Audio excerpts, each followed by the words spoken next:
There are three teams specifically that will bully the Eastern Conference, beat up everybody, and run through the East. But we got to let you guys know who those teams are.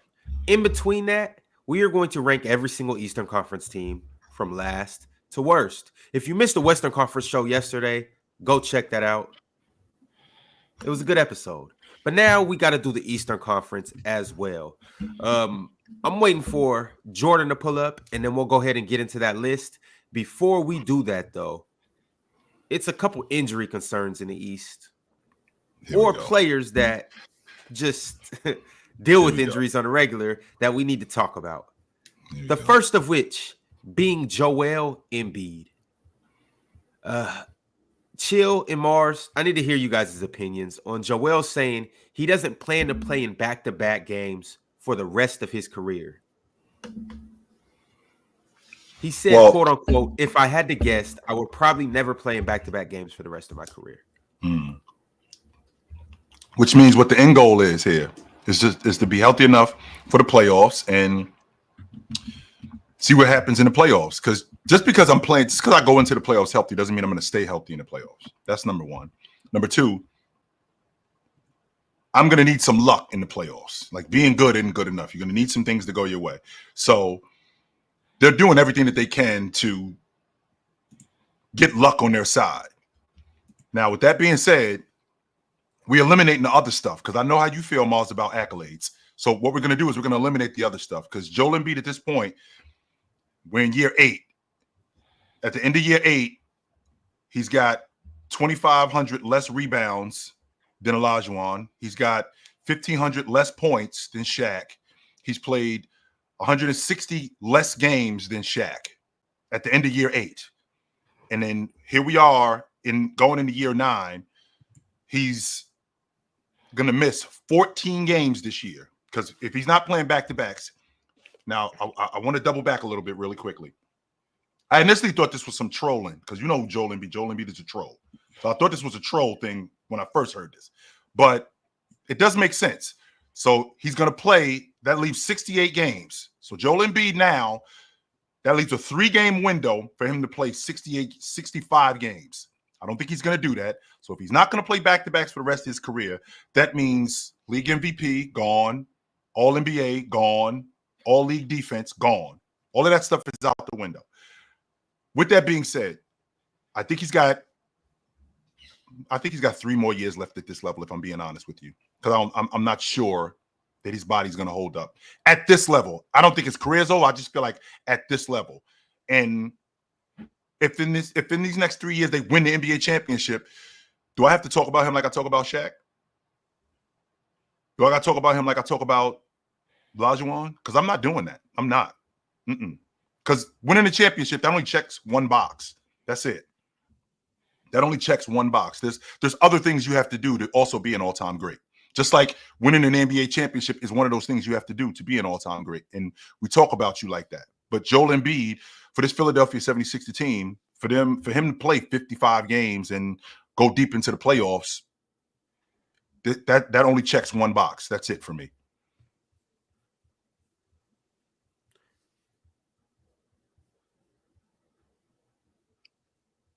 Chill. Sir? Who puts him in those categories? If they win, because understand why they're doing this, Ron. The reason why they're doing this is to get to the championship by playing a little bit of games and having him healthy for the playoffs. So if and when he wins the NBA championship, that's gonna be the logic. Yo, is he an all-time great big man like Shaq? Is he an all-time great big man like Olajuwon? Is he an all-time great big man like Jabbar and Russell? Because he won the NBA championship. That's gonna be the logic. I promise, especially if he gets busy in the playoffs. Especially if he does that. I promise you that. Yeah, I mean, I think that's something that a bridge we cross when we get there. I mean, like David Robinson won those, and he doesn't really get put in those conversations. He like Joel Embiid might get in the David Robinson tier, maybe with David Robinson, Jokic, but I don't think he gets put in that tier though. I could get with that. That I could get with. There's a reason why we don't talk. There's a reason why I don't talk about Kawhi Leonard like I talk about James and Bird for that reason right there, what you just said. Like I talk about him like you talk about the other small forwards in the game. Can't talk about him like you talk about guys like James and Bird.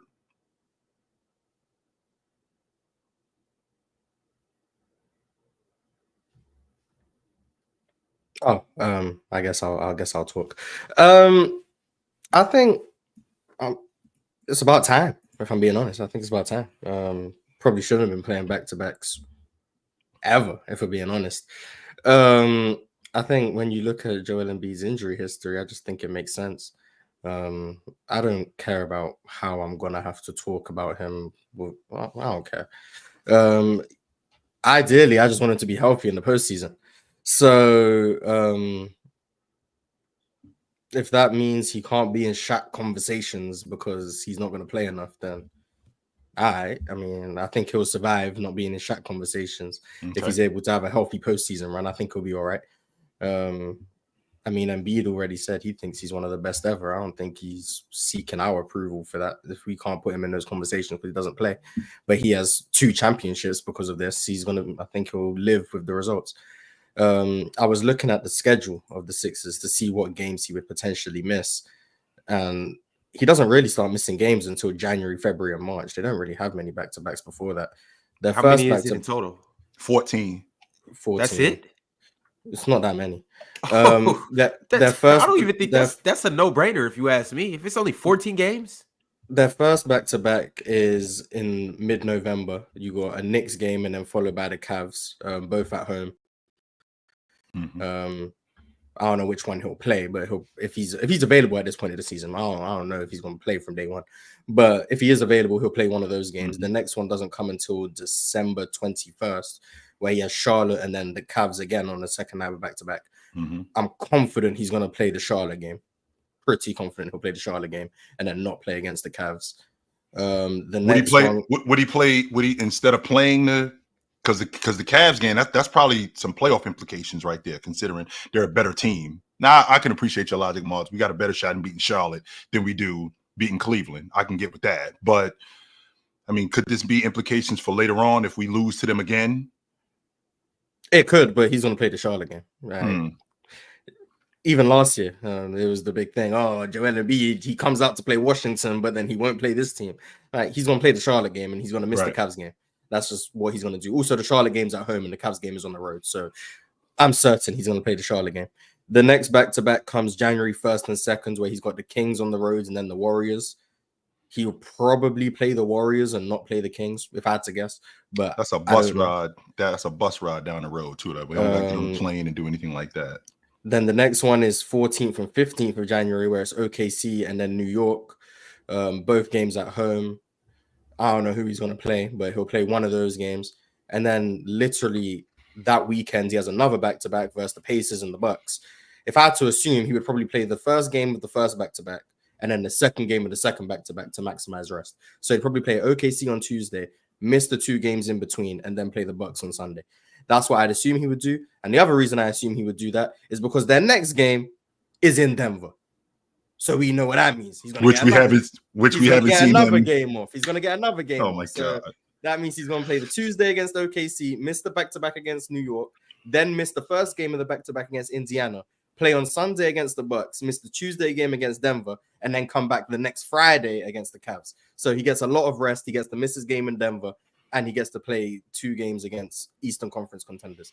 So that's probably what he would do then. Then the next week, he has a back-to-back against the Cavs and the Bulls. Maybe he misses the Cavs game and plays the Bulls. I don't know, but that's another back-to-back. Then he has another back-to-back with the Lakers and the Kings. I don't know who he's going to play, but you got the Lakers and the Kings in the back-to-back. And then the Denver game right after. So I'd assume he played the second game with a back-to-back and then play Denver because Denver's at home this time, so he can give Jokic his regular 50. Then the next back-to-back is between Dallas and Miami, both at home. I'd assume he would play the Miami game just because Eastern Conference. Then his next back-to-back is between the Raptors and the Nets. I'm certain he's going to play the Nets. Then the next back-to-back is between the Jazz and the Hawks. He can play either one of them. He'll give either one of them 40. He'll be all right. Then the next one, 16th and 17th, the Mavs and the Rockets. He's going to play us. He's not going to play the Mavs. And then the 23rd and 24th of March, Hawks and Pelicans. He'll play the Pelicans because they don't have a center. 50. Then he got the 29th and 30th, the Heat and the Raptors. He'll play the Raptors. And that is it for his back-to-backs. So, yeah. How much is he playing in these back? Well, he's not going to play back-to-backs, but how much is he playing? Because you just mentioned those two games against, I think it's in January. They play Oklahoma City and they play the Knicks at home. And maybe he misses the Oklahoma City, even though those are two big games. I'm thinking he misses the Oklahoma City game and plays the Knicks game. That's the game I think he misses the Oklahoma, because that's one, it's a division game. Two, it's for playoff implications. And I also look at, what they did like a couple of days before that. But also, to your point, when you talked about Denver, to miss Denver again, Mars, I think we'll be going on year 7 now that he's missed playing in Denver. I think the last time he played in Denver was what, in 18? I think it was 19, 20. Okay. So we're going into 6 years now that he hasn't played in Denver. Pretty incredible. Pretty incredible that he hasn't played in Denver. He's probably going to get some heat for that. But when I think about him in terms of injuries, and it's obvious what the end game is here. The end game is for him to be healthy enough for the playoffs, which do I know? Now what we have to do is we have to hope that he stays healthy throughout the playoffs. We've seen him get his face broken in the playoffs. We've seen him playing in the playoffs injured. He's probably going to, at some point, whether he's playing 50 games, whether he's playing 55 games, when he gets to the playoffs, he's going to be hobbled on some level, because all of these guys are. None of these guys are 100% coming into the playoffs. The question is how less is he going to be hobbled? Is he going to be able? Is that knee going to be okay where it's not affecting him nearly as much? Because remember, when we're talking about injuries, how much that affects a guy's confidence, because I can't move. I can't run like I used to.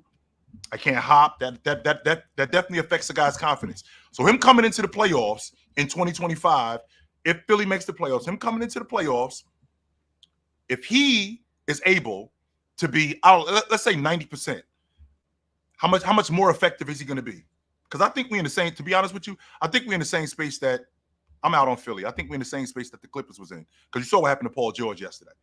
So, I mean, just 2 years ago, he misses, like, I think the last 15 games of the regular season, and he misses the playoffs. Here we are again with this hyperextended knee, which I think is going to be a problem. So couple that with, now we got Joel Embiid not playing in back-to-backs. Mars, the Eastern Conference is not, this is not 2012, yo. This is not 2013. This is not 2007. It's not a cakewalk to the playoffs in the East.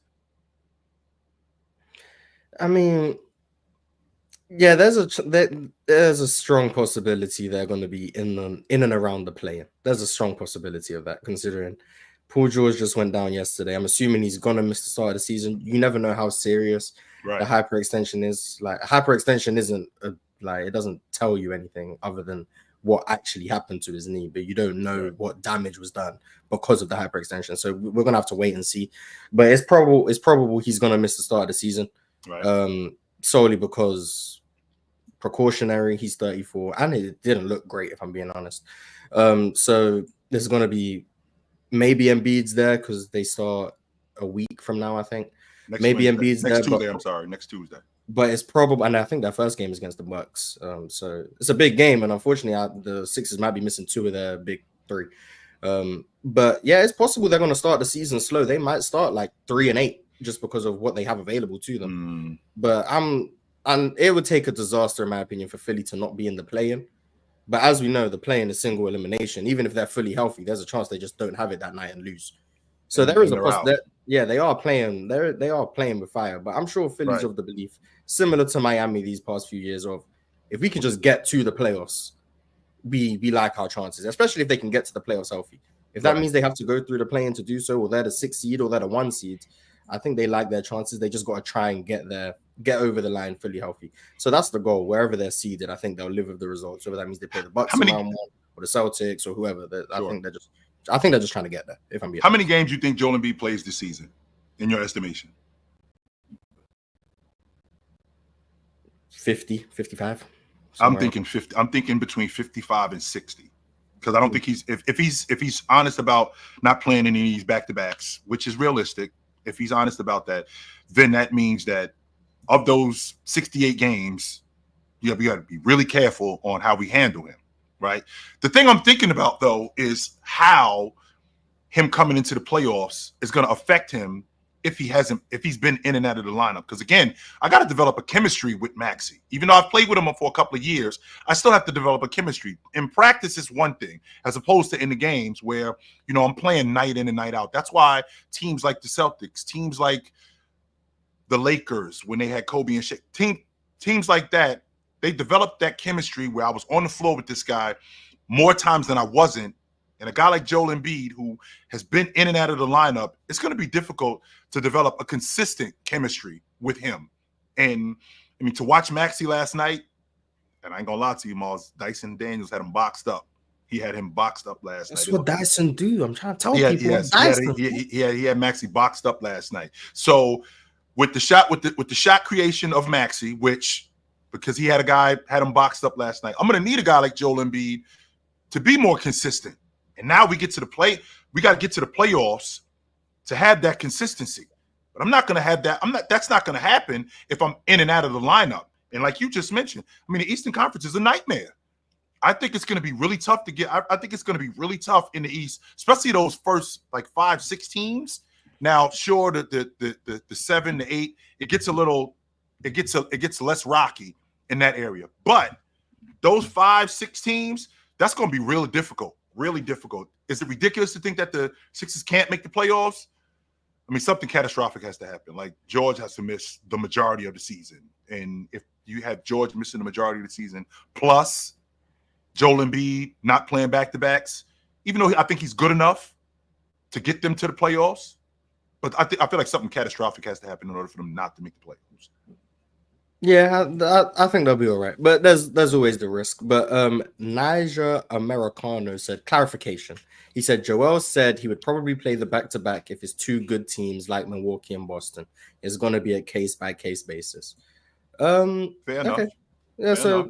I guess that gives you a bit more optimism. So that Knicks and Thunder back-to-back, maybe he plays both. I don't know. But we're just gonna have to see. Every game, Joel Embiid is gonna be a game time decision. That's really what it is. So be careful of putting him in your parlays. But then, to your point, him playing in those back-to-backs, like he plays Oklahoma City and he plays the Knicks. Does he miss the next 2 games after that? Is that how it works? Where he's gonna play against Oklahoma City on Saturday, and then play the Knicks on Sunday, and then they got, I don't know, let's say they got Charlotte on Tuesday. Is he playing in that game? Probably not. No, he'll play Charlotte, man. He needs to get his 50. That's just to keep the scoring average up. Although he said he doesn't care about this stuff anymore, so we'll see. Yes, maybe he's not going to play against those teams. I don't know, but I'm always here to see Embiid give 50 to a bum team. I'm always here for him, man. That's always fun. The thing, and you and I go back and forth with this a lot, Mars, about these accolades. And the reason why we go back and forth, because these guys care about it. So when Joel Embiid is only playing 55 games and he's got to watch Rudy Gobert be on an all-pro team, that's going to mean something later on. And there's going to be some people who see that Rudy Gobert made the all-pro team 5 or 6 times. Well, Joe, you only made it 5 times. How much better were you than this guy? When we all know that he was better than Rudy Gobert. Sure, we definitely. Is he? See, and that's going to be the logic right there, Mars. Well, was he really? We're talking about a 4-time defensive player of the year. We're talking about a guy who made the all-pro team 6 times, and that's going to matter. Now, for Joel Embiid to not play, it's different with Tim Duncan not being a defensive player of the year because he was available. He was actually there. He just didn't win it, but he did play at that level. But for Joel Embiid to not be available and for guys to pass him off the strength of him not being available, it's going to be chatter about these other guys. I'm promising you it's going to be chatter about guys like Rudy Gobert later on, especially if he wins, especially if Rudy Gobert wins the NBA championship. I can tell you that right now. That's going to be chatter. So, wow, he made the All-NBA team 7 times. Joe, you only made it 6 times. You only made it 5 times, and you didn't win. He was better than you. No, let's chill out. Relax. If we ever get to a point where I'm hearing Rudy Gobert over Joel Embiid, I'm sorry.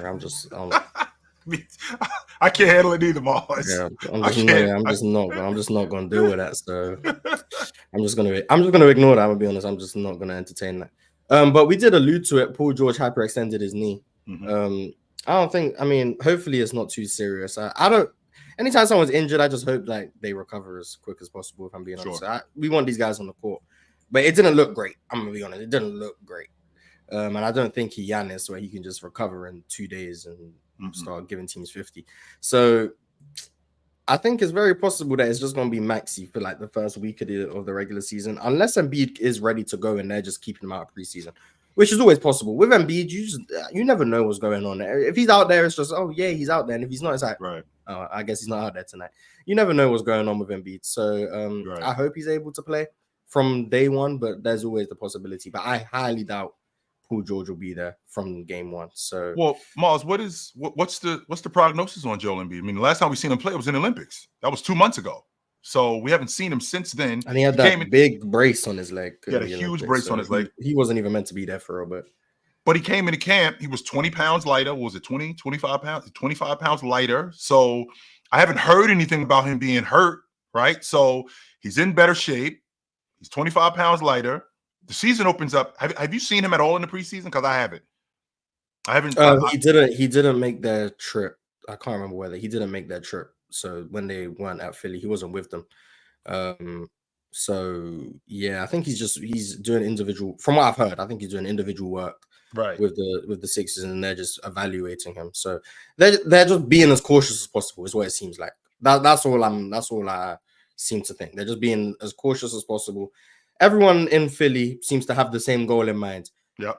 How can we get Joel Embiid to April, May, and June healthy? That's really what they're trying to do. Everyone seems to be on the same page with that. So if that means missing the preseason and missing back-to-backs and not getting to 65 games to make an All-NBA team, even though he's very clearly one of the 15 best players in the sport, they're just gonna have to accept that. I mean, Joel Embiid's already got his money, so he's not going to be missing out financially because he's not making All-NBA teams. Right. So maybe that's why they agreed to the extension, because now Joel Embiid has his money guaranteed, even though he's not going to make All-NBA teams. I don't know, but the goal is April, May, and June. October to March, I don't think it really matters to them. Even if Joel might not even play in the All-Star game this year. He'll get voted in, but he might do a Jimmy Butler and just sit it out. We don't know.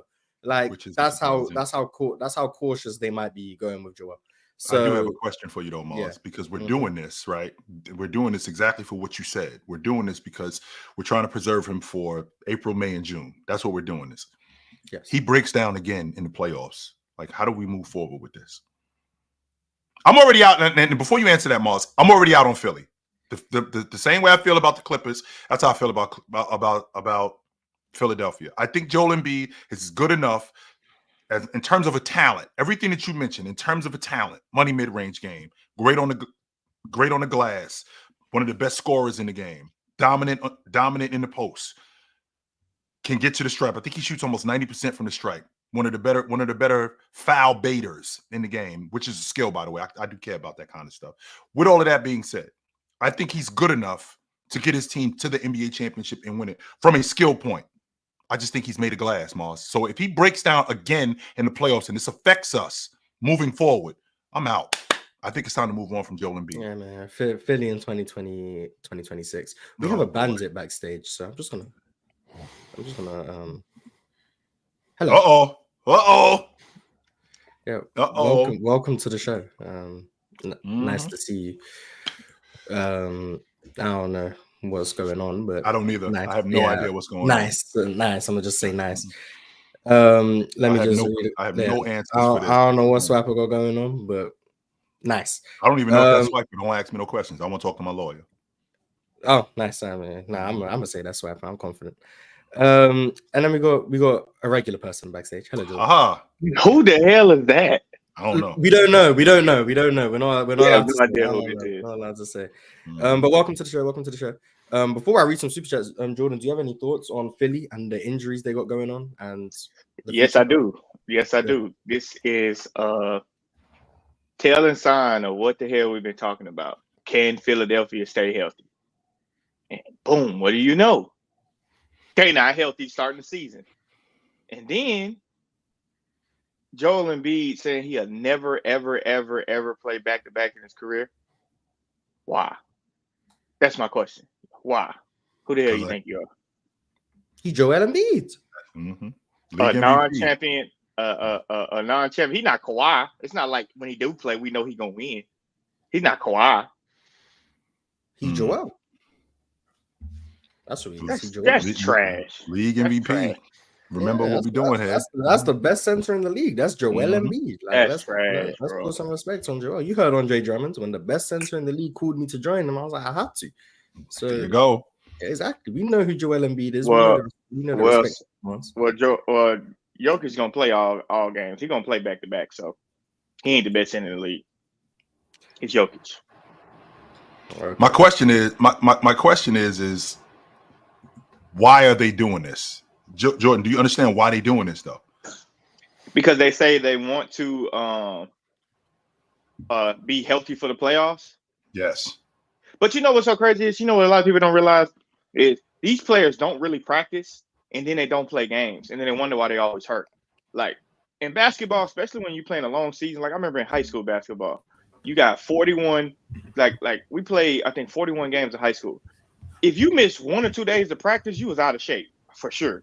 So now you come back and you don't play games and you're not really practicing like that. Why wouldn't you get hurt? Like, to me, it doesn't make very much sense. Like, you training your body year round to play games, but you're going to miss a game here, miss a game there. You're only going to play 41 games pretty much. Or 50 games. I don't know however many much you're going to play. Yeah, probably about 50. Welcome back on. What's good? What's good? You with us? You good? Do I look good? Cool. You straight? Yeah. You hot? We'll see how long it lasts. Swiper finally joined us. We finally knew who that was. Yeah, there was an imposter on the screen. We don't know who it was, but somebody said that was Swiper Antifa. I was going to do a bit, but then I got a random text from work, and I was like, man, I'm not doing this no more. It's not fun anymore. What's on? Looking like a bank robber. Yeah, like a bank. Yeah. Robber. What's up, y'all? I saw there was 2 people on earlier. I was like, bro, what's going on with the show? Why is? Yeah, Ron just been weird, man. Ron, what you got in that cup? What, this one? Yeah. No, this one. Worry about that. Don't worry about it. Worry about the other cup. Ron just worry about this one. Not Ron just being weird. Me and Mars was holding it down. Yeah, we did our best, but Ron, you ain't missed much. We just spoke about Philly, so okay. Me and Mars had it under control. So you guys talked about Paul George? Yeah, we spoke about everything to do with Philly. That's what we did. Okay. Well, are you ready to talk about the next player? And we are gonna player of the year. Yeah. We are gonna get to the 3 teams that are gonna bully the Eastern Conference. We will rank every team from last to best. But Mars, it seems as if your Nets agenda and Ben Simmons propaganda has been looking optimistic. No, it hasn't, Ron. What do you mean? No, it hasn't. What are we doing? I said I'll be back when I watched the Nets play. I watched Ben Simmons play. He looked like Ben Simmons. I don't know what to tell you, bro. I'm telling you, the comeback season is here. It's here. Listen, I don't want to hear nothing about Ben Simmons until he shoot a goddamn 3. We can't keep letting him go through games without some If he wasn't hooping, you'd have been, see, I told you, he no good. Now he hooping. Oh, no, I don't want to talk about Ben Simmons. Let's hooping. 12 points. Ben Simmons, man. Hooping 12 points. He was hooping. He played 12 minutes. He was hooping. Man, whatever. Defense. He took a charge. He was getting deflections. He was switching. He was playing the 5. Player. The one thing he said he needed to do, he was playing the 5. I like when he played the 5. He was doing all of it. They were running 5 out. He's doing dribble handoffs. He faked. Yeah, he does. He do the dribble handoff. Look. Congratulations, Ben Simmons. Okay, everything that you just said, Mars. Okay, that's what basketball players do. And that's what I said. Congratulations. He's always been able to do that stuff. Players do. Right. They gonna do that. Okay, how often have we seen Ben Simmons? That's the biggest problem, right? We haven't seen Ben Simmons. This is what he do. My question has always been with him: does Ben Simmons want to play basketball? I watched a little bit of that Brooklyn game last night, and he actually looked like he was, there was some hop to him. He looked like he wanted to be out there. The $1 million question is how long is Ben Simmons going to be on Brooklyn? That's the $1 million question. Well, considering with Ben Simmons in the lineup, they're probably going to be one of the 5 best teams in the East. They're probably going to have to go. Yo, what? Ain't no way you said that with a straight face, Mark. They're probably going to have to get off him quick. So Yeah, he'll probably be traded by about December just because the Nets going to be about 16-4 because of how good Ben Simmons is. So The Nets gonna be what? we'll see. But yeah, Nets man, I'm aren't not gonna smart lie. enough He to probably do not he probably not gonna finish the year on Brooklyn. But the way to know Ben Simmons is back, So where is Is he gonna what- finish the year? Like where? I Is he don't know gonna what finish team the season? going. I don't know what team has 40 million available to move to get Ben Simmons. I And don't why? know. You know, the Well, it question won't is be why? 40 million. I don't think so. That's how much he makes. Well, No, I'm saying- by the time he gets that would happen if he got traded in the beginning of the season. By the time And that's we what they're gonna get have to do because the Nets are gonna be too good. They're gonna have to trade him. well, by the time we get to the trade deadline, which It'd be like 4 million. it's going to be half the deal. They're gonna be 42 and 21 when they get to the trade Oh deadline. They hell can't no! afford that. Hell no! You let Ben play till the trade deadline, they're gonna be a top 6 team. No. Yo, Ben ain't gonna play. in all seriousness, I do want to say this about Ben Simmons. He obviously had a good game last night, but I think it was to me, it was very obvious that Ben has kind of lost a step. Oh yeah. Ooh. No. He don't move as quick as he used to. He's not as fluid as he used to. He don't get up as much as he used to either. It was a Back couple of injuries those do where he that. came through where old Ben Simmons crunching that. Back I in mean, Ben he's Simmons- 28 coming off major back injuries. Of course, he's not getting up like he was when he Allegedly, was 23. allegedly, we don't know. We don't know what injury he had. Back It's injury. alleged. no, it was a back injury. 100%. Obviously, he's not getting up like he was when it was 5 years ago. Like we can understand that. But the feel for the game is still there. The screening looked better. The defense was still there. The awareness. Did you was just there. say the screening looked better? Yeah, the Yes. screening. Yeah, that's a skill. The screening looked better. You look at okay. Ben Simmons last year. The screening was horrible. Jordan, what are you talking about when you talk about Ben? Like Ben Simmons never been like a 20 a game. You don't want to respect. It ain't like Ben Simmons is a 20 or 25 a game guy. He's always been like a 15 to 17 a game guy. What are you talking about? with Ben Yeah. Simmons? But when y'all say he That's who always he's always like been that, that. when you say he always been like that, my thing with Ben Simmons is this: we was waiting on Ben Simmons to take a leap. He ain't took no leap. It's been a decline. Ever since he was Because of back 15, injuries. 16, Because of back 17, in decline. We've been waiting on Ben Simmons to take that leap. Well, you know why his back wouldn't hurt if he started shooting threes and started shooting jump shots. His back wouldn't hurt. That's That's T-Mac's just not back shot. true. And T-Mac Yeah. shot 9 blood jump shots. Yes. Cooked. But T-Mac was still effective with a bad back. Cooked. T-Mac was still effective with a bad back. That's what I'm saying. Cooked. How many points did T-Mac average with a bad back? I don't know, like 20 something. How many points is Ben Simmons going to average with a bad back? Ben Simmons, are we talking 14, Jordan? 15, Are we you talking average about like 14, Ben Simmons? 15. Whoa, hold on, Miles. Are you trying to sit here and tell me that Jordan that Ben Simmons is in the same category with Tracy McGrady as a No, that's scorer? not what I'm saying. What are you talking about? I am simply saying Ben Simmons' career would be a lot better if he starts shooting jump shots. That's what you're No, supposed to it do would when you not. get older. He's not a Yes, good he shooter. would. He would be worse if he shot jump shots. We gonna hey Giannis, start shooting threes. Like, no, he's not good at them. We're That would not make him doing worse. that. Giannis better start shooting jump shots if he want a longer career.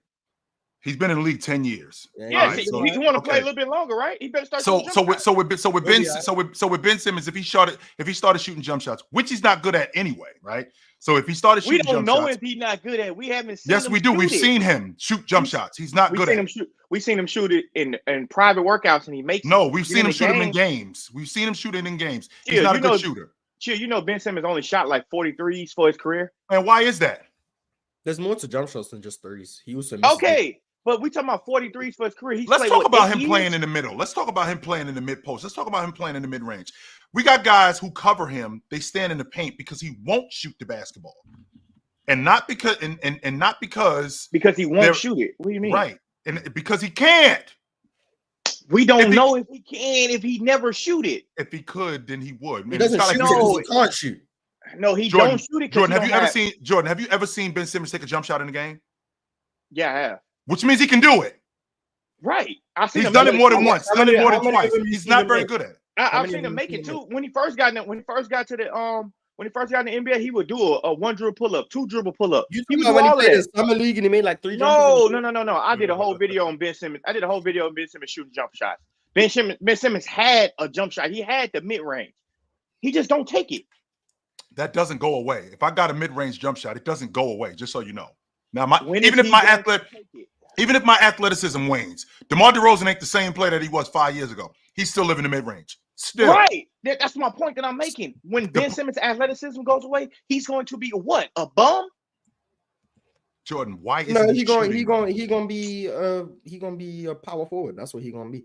But Ben Simmons, we gonna go year by year because I'm gonna look this up. His years is up. The years is up. It's been 8 years. Cool, whatever you want to say. Going year by year with Ben Simmons.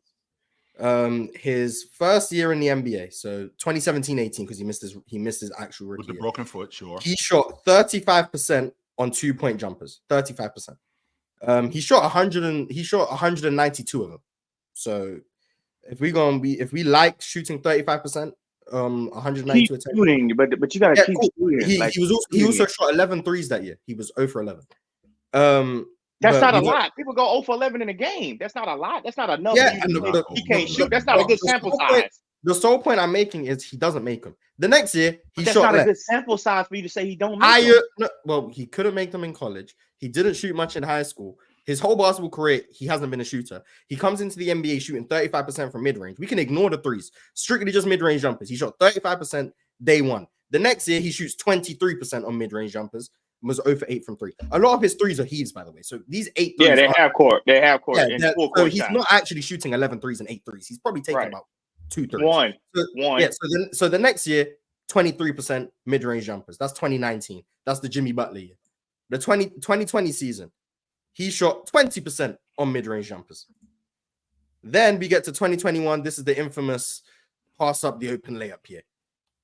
He shot 22 mid-range jumpers the whole season. He made 9 of them. Mm-hmm. So I guess there was progress being made. But that was also the year in the playoffs where he started shooting 30% from the free throw line. So, my thing is this though. He's never been able to shoot. There's never been regardless, that's a small sample size. Ben Simmons is talented. Why the hell? That's his career. It's not. It is a small sample size. That's like when we watch him work out. That's what he's done over his career. Why when he's working out? Why when he working out?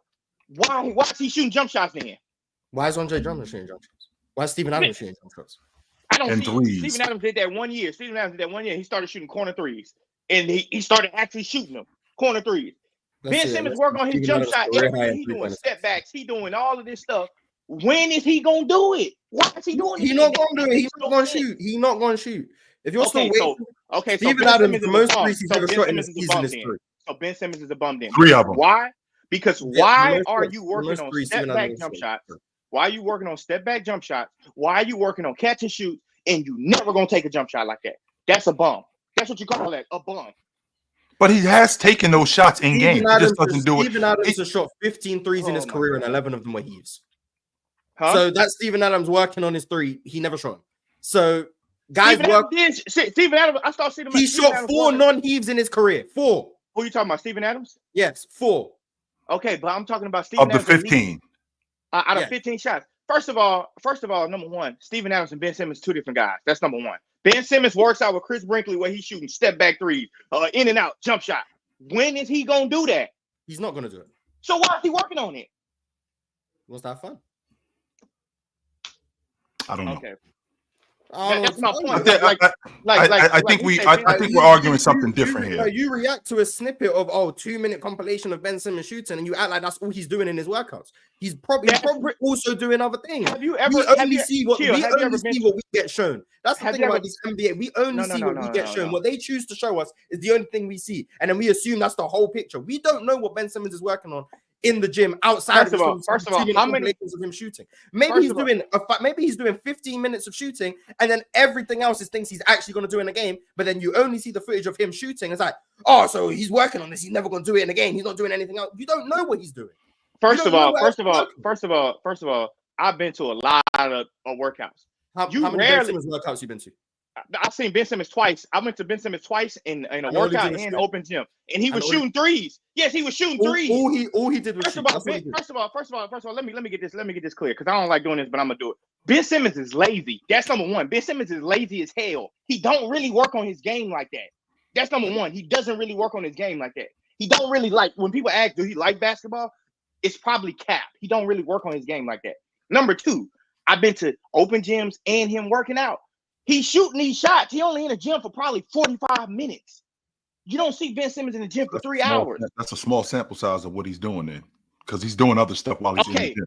But his overall point, he's only in the gym for 45 minutes. No, that's all. He's only in the gym for 45 minutes for what you saw. That doesn't mean that he's in 40. He's in the gym for 45 minutes. Do any of y'all know? I know people that know him personally. They all say the same thing. He doesn't really work on his game. So you wonder why he can't shoot it. That's why he hasn't improved. It's not because of the fact that wait a minute though, Jordan. You're telling me two different things. One minute you're telling me, well, if he's not working on his game, so he can't shoot. But then you're telling me he is working on his game. Why isn't he not shooting? I'm saying when he's working on that, when he's working on all them dribble handoffs and step backs and all of that stuff, you know why he don't implement it in the game? Because number one, he doesn't have the confidence to do it. He's only doing what he's naturally able to do. Nothing Ben Simmons is doing, he's improved over time. He's doing something that he's naturally able to do, that he's been able to do since high school, okay, and probably middle school. So what I'm saying is the reason why you see him working. So him being in the gym is a facade, is what you're telling me. Like him being in the gym, that's smoke and mirrors. Is that what you're telling me? It's cap. That's why he doesn't shoot it. So when I ask the question, why is he working on that if he never shoot it? The answer is he's only working on it for a small percentage, and then he gets out the gym. He's not really working on that shit. So he's a bum. That's what I'm saying. He's a bum. My overall point is Ben Simmons is a bum. That's it. You'll see this year. I think the back injury slowed him down. I do think that the back injury slowed him down, and I think that had a lot to do with it. It's not the back injury. He played the same way besides dunking. No. First of all, I don't think you understand how difficult it is with a back injury. Your mobility is not the same. You can't hop the same. My confidence is definitely waned when I have a back injury. And a guy like Ben Simmons, who played downhill before he had a back injury, getting to the rim, not just getting to the rim as a defender, getting in a stance the way he got in a stance. But if I got a back injury, I can't get in a stance. I can't move my feet. My hands can't stay busy like they used to. So that back injury definitely screwed up a lot of his development. Now, why you think he has a back injury? Well, that could be something. He doesn't work out. Because he's lazy. I'm trying to tell you, Ben Simmons is lazy. So was Dwight Howard lazy when he got when his back injury? So was Tracy McGrady lazy when he got it when he screwed up his back? So you can't use that logic. The fact that he's lazy. No. First of all, we're not doing that. First of all, with Dwight Howard, number one, Dwight Howard was extremely dominant. Dwight Howard, as athletic he is, and developed a back injury. Yes, and Dwight Howard comes back and still have a decent season. Sure. Still have a good And watch what Ben Simmons about to do. Ben Simmons is not about to do that. Why you keep saying that? All right, cool. So I'll be back when Ben Simmons plays the first week of the season. He looked good, and then when he plays the first month of the season, and he looked good. Ben, I look good. I'll be back, and y'all gonna realize Ben Simmons is lazy. That's what he is. He doesn't. He can really be lazy work. and still good. How many players do y'all see work on a jump shot or work on their game and don't try it in the game? Robbie Williams. Who? I seen Robbie Williams before, but I seen Robbie Williams when he was with the Celtics. I seen him in workouts. Robbie Williams got a money mid-range game. He's knocking down a 17-foot on the regular. But the coach. I never seen Robbie Williams shoot a mid-range. The coach don't let Robert Williams do that. I know who trains Robert Williams in Houston. I'm really good friends with Aaron Miller. That's who trains him. The coach don't let him do stuff like that. Like maybe Jody Fernandez don't want Ben Simmons shooting. Okay, all right. Maybe, I don't know. All I know, I seen Mitchell Robinson getting busy in open gyms. Hey, somebody said, how is Ben Simmons lazy and been in the league 10 years? Let me say something. When you're a number one pick and you're a hope, they let you do that. They keep giving you chances and chances and chances. Anthony Bennett lost it 2 years. Yes, Anthony Bennett. I told y'all about Anthony Bennett. Anthony Bennett has a breathing problem. He ain't gonna be able to do that. Like Anthony Bennett can only play like 5 minutes hard, and then he got to go sit down. I did not. Should have gave him more chances. That's a number one pick. No, you can't give him more. They tried to give him more chances, but he just you can't breathe, bro. It's hard as hell to play in the NBA, and you only play 5 minutes straight. Never heard that he had that condition. I never heard that. I just definitely had that condition. The one condition that I know that he had is that he couldn't play. I know that condition. That's crazy. No, Anthony Bennett could play. He can't play long. I feel like we all over the place. Right. No, we're all at the same place. Ben Simmons is really talented, and Jordan's disappointed he's not better than he is. That's what it is. We move. Like he thinks Ben Simmons should be better than he is. I do too. I do. That's really far we've got. Like, I do think he should be better than what he is, because I think before the back injury, Miles, we were at 17-7 before the back injury. He was an All-Pro, an All-League defender. Before the back injury, he still was young and he still was developing. Right, he still was What young. did he develop? He still was he still was developing. He He still became was one of the better. best defenders in the sport. I mean, that's a good thing. Okay, from LSU Ben Simmons in high school Ben Simmons. What did Ben Simmons develop his 8 years in the career? We ain't talking about 8 years. We're talking about. I'm talking specifically about right before the back injury, when he's an All-Pro, he's an All-Star, he's playing at this elite level. He is still developing. I'm still asking for more because I feel like I'm not getting as much as I should get, right? The jump shot should be better. Him offensively overall, because he was a better. He's not the same passer when he was in the NBA that he was at LSU. He's not the same passer. He's not the same playmaker that he was when he was at LSU, that he was when he was an All-Star, when he was an All-Pro, an All-League defender. He was not the same passer. He was not doing those things when he was in the NBA, when he was at LSU. So, with that being said, Ben Simmons had a hell of a career at LSU, brother. He played 1 year. He was really good. He was really good. That's what I'm saying. He was really good at LSU. Yeah, he was really good for them, though. Really good, but they didn't make the tournament, and that's where the first. No, his team was trash. His team but that's why the first, like pre-draft, the only reason people were even considering Brandon Ingram was like, oh, does Ben Simmons really love the game? And then it was like he spoke about how he doesn't. Hey, Marv, where do you think they got that rumor from? If Ben Simmons not loving the game, you tell me. Because they watch him, they ask coaches. Ben Simmons is from Australia, right? You know, he went to like an academy. He went to like an academy in Australia where they play basketball majority of the day. Ask the people there; they would tell you Ben Simmons is lazy, bro. That's why they got that rumor. Does he really love the game? They don't just make that like come up out of nowhere. I'm not saying they made it up. I was genuinely just asking you where they got it from. But Ben Simmons probably is lazy. Cool. That's why he hasn't developed. That's why I asked you. Him not developing is still better than most people in the league. I would agree. I haven't argued with Ben Simmons being lazy. I just think him being lazy can still be really good. That's all I'm saying. Ben Simmons may be the laziest player in the NBA. Cool. He can still be really good. All I've said is Ben Simmons this year is going to be really good. Nah, not Ben Simmons is going to be improved or Ben Simmons is going to elevate his game to a level we haven't seen. Okay, but you said he lost some of his athleticism, right? Yes, he lost some of his athleticism. The reason why Ben Simmons has been really good is because he's been really athletic. Right. That's part of it. No, that's most of it. If 6'10", can move that fast, can jump. He still moves faster and better than most. So, Jordan, your logic is that the fact that he's losing his athleticism, the fact that he played with a lot of it, the fact that he's losing it, now that's gonna help his game even more. Absolutely, it's gonna make him more handicapped. Right, unless you're just gonna use him, unless you're gonna use him as a handoff guy, unless we just gonna start giving them. That's what he's not better than Draymond Green. Like I would say, if he go to the Warriors, he can be decent over there, like because he could just be what Draymond is, kind of like the hand. He's got the IQ for it, but Draymond at least shoot it. He's not Draymond, but Draymond's really good. But anyway, I think we're getting caught up on Ben Simmons a bit too much. We gotta actually like do stuff. What happened to Ron? Ron, man. But a couple super chats and then we'll get into the Eastern Conference rankings thing. Mm-hmm. Your Highness Charles said I was right about Ben Simmons. Good. Then he also said both OG Anunoby and Cat have played less games than Embiid and Paul George the last 4 seasons. It's crazy how injury narratives work. I mean, people give OG Anunoby the injury-prone label. I think he's got that. Cat, I think people are more forgiving because of what he was dealing with the pandemic and who he lost. Yeah. So he gets given more grace on that regard. But OG Anunoby gets the injury-prone label. I don't think that's anything new. And on top of that, OG Anunoby is not in the same class as Joel Embiid. That's number one. And number two, Cat, he missed, I think, the year before last because he had that calf injury. He missed almost the whole season because of that calf injury. Up until then, Cat was very durable. There was never an injury question about Cat. So the narrative logic, no, that's not the same thing. Joel Embiid came into the game broken. Cat did not come into the game broken. Cat came into the game durable. And he stayed durable. Joel Embiid, on the other hand, did not. That was not the case with him. And on top of that, OG Anunoby and Joel Embiid are not in the same category. OG Anunoby missed the playoffs the year that they won the NBA championship. We ain't talking about OG Anunoby the way we talking about Joel Embiid. So let's kill that narrative. Let's kill that narrative. No, we're not doing that. Cat, as much as I'd say bad things about Cat, I can say Cat is an available player, brother.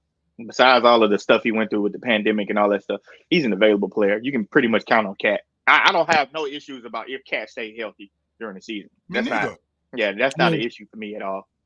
Cat tore his meniscus last season and came back for the playoffs. Right, that's what I'm saying. Like He that's doesn't not, get enough and was respect for that, productive. like, And yeah, was like he productive, came back really. off a torn Really meniscus in productive. about 4 to 6 weeks. Like, well, that's how long a torn meniscus takes about 6 weeks. But I don't Well, think to it was, heal. let me It see. takes it takes that to Yeah, heal. to heal and get into basketball shape. No, those two things are not the Like, same very, thing. very different. It's one How thing. much It's time one did thing he to actually heal it. miss?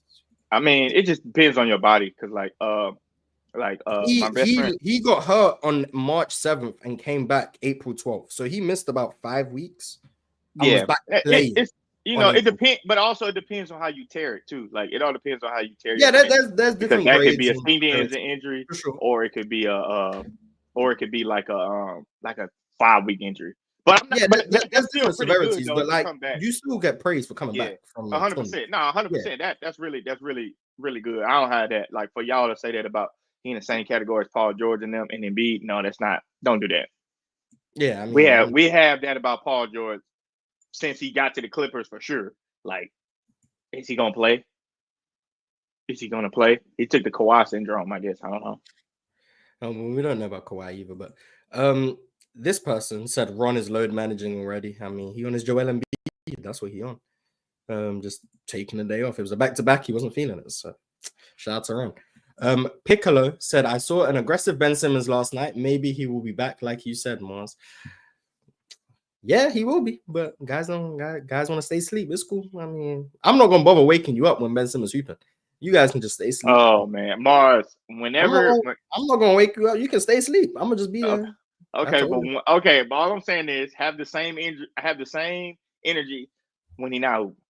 I want you to come up here and say, You're "Damn, not gonna Ben have the Simmons, same no." energy when he is. Oh, me? Yeah. I will. I don't think he hooping. I don't think 12 points, 5 for 7 is hooping. I don't think that's hooping. Yeah, you don't think playing well in 13 minutes is hooping. I mean, but it's preseason. If he did that in the regular season, it's like okay, but it's preseason. I'm like whatever. Yeah, we gonna see. We gonna see. Yeah. MBRK the Great says, shout out Mars and Chill backbone, never missing back-to-backs. We do not miss back-to-backs. I don't. We locked in. That's why we do our job. We show up to work. I come to work. I do. I might not be as good yesterday as I was today. I might not be good today as I was yesterday, but you can guarantee it. I'll be to work though. I'll be here. Yeah, that's best ability is availability. So I've heard. Alan R said Ben Simmons is back, so very strong sentiment in the chat. The guys are locked in. He also said Lonzo come back tomorrow. I'm excited. Like, what are you expecting from Lonzo Ball? I'm just happy to see him back on the floor. That's where I'm at. That's really where I'm at. As long as he can get through the game, please just get through the game and walk off just how you came onto it. That's where I'm at. I'm hoping he just stays healthy and gets through the game. Mm-hmm. Everything beyond that, whatever he gives me, whether he's able to play defense or not, whether he's able to knock down some threes or not, I'll take whatever he can give me on the court. I just hope he can stay healthy in the 8 minutes or so he's about to play. That's I think I'm expecting Lonzo. I don't know. It's kind of crazy because he got a different person knee. We don't know who knee that is. He got a knee transplant. Right. So it's like, man, it's kind of hard to see what he's gonna get out of that. But he's clearly been running. So the fact that he's been running, I mean, I think that's a plus for him. And him being able to see live action, whether it's in the preseason or in the games, the fact that he's able to see live action, I think that's a big deal. Now, Lonzo's already got flaws in his game. Like his jump shot got better. Way better. Athletically, is he still there? That's what I have to see. Because before the knee injury, I mean, he was something different. He was the backbone of that Chicago team. That's why they went the other way. Because when he got hurt, now everything had to get transferred to now DeMar DeRozan is handling the ball more. Zach LaVine is handling the ball more. You don't have a primary defender. Now, I can't expect Lonzo Ball, because he's back in the lineup, to be who he was. So let's kill that logic right now. The fact that he's back in the lineup, he's going to get back to that guy. Okay, we're taking baby steps here. Let's see if we can get this guy to play 20 minutes. If we can get 20 minutes out of him, and let's see what we can get out of 20 minutes, and then we'll move on from there. Yeah, I mean, I don't know. I don't know if I have to question his athletic ability. I don't know if I have to question his athletic ability, but because I think Lonzo can pass and he can shoot the ball at a decent clip. Mm-hmm. So he's a good basketball player, and I think he can still defend. He might not be super athletic, but you've seen guys who's not that athletic still have productive careers. Jordan, is Lonzo a better basketball player than Ben Simmons? Yes. I think so too. Yes. Yeah, but Ben Simmons is my guy. I'm not. Lonzo's my guy. So Lonzo's my guy. I'm not gonna argue against that. Lonzo, another one where Lonzo can take, like, if you let him play, he can make your team like so much better.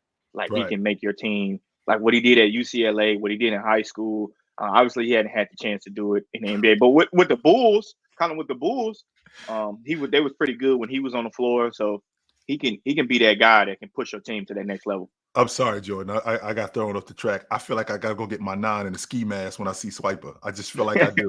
I do. When I'm looking at this dude, I'm like, yo, do I need to go get my ski mask? Because we about to go hit a lick or something. No, look, I was about to get on with the antics, but you know, when your 9 to 5 hits you with one of them messages, you just gotta like, of course, yeah, we gotta hold up. Anyway, hello, first off, Mars, chill. Good to see you all. I haven't seen you in 24 hours. Good to see you, Jordan. Yeah, it's a great time. We got NBA basketball back next week, y'all. Yes, we do. Can't wait. Yes, we do. It's about time. But a couple more super chats and then we're gonna get into the rankings. Mm-hmm. This guy also said Ben Simmons to the Spurs for like 3 second rounders. No, we don't need him in San Antonio. We good on that. Put him with the Warriors, man. I put him in the Warriors. That was just me speaking on behalf of the Spurs. I'm not. The Spurs aren't a we. The Spurs are definitely not a we. I just want to put out the Spurs. Who are we, Mo? Who are we though, Mar? The Rockets are the main we. Mm-hmm. Then OKC are my second we. And then the Nets. Why do you get OKC? Because I seem to be, for the past year, the only one who seems to be actually watching OKC and understands they're the best team. That's just not true. I watch Oklahoma City all the time. I seem to be the only one who knows they're the best team to ever exist. So, here we go. I mean, I've already made my alliance with the OKC fans. They know if Houston's not in the playoffs, with the OKC fans, we've got our handshake agreement. If Houston's not in the playoffs, OKC my team. And then we also got obviously Philadelphia. They're my Eastern Conference team for sure. And then we got Ben Simmons and Lonzo. They're my guys. Then we got Shaden Sharp. Capital my H. guy. Oh my God! Mars all capital over R, capital Mars. E, The name is Mars Talk Sports NBA TV. So Chill can have Jason Tatum and Evan Mobley and the Cavaliers and LeBron James. But when I have a few people who I see, you don't have a few people, Mars. No, you don't have a few people. Got a few people and a few teams. Right, you don't, Mars. Chill be rooting for the Cavs and the Celtics, and we be rooting for wherever LeBron be. I'm not a Cavs fan. I'm an Evan Mobley fan. You be rooting for the Cavs. We don't want to lie. That's why I use now you JB Bickerstaff because I think the Cavs are a good team, and I tell you why I think they're a damn good team. I'm not on board with them. I don't have an alliance with the Cavs. No. I think they're a damn good team. 100%. You guys would be letting Chill slide because you're old, but it's cool. That's nothing. No, Moss. We are not stopping right here. No. Stop right here. Number one, what we do is we talk about basketball. When I talk about the Cavs, I think the Cavs are a damn good team.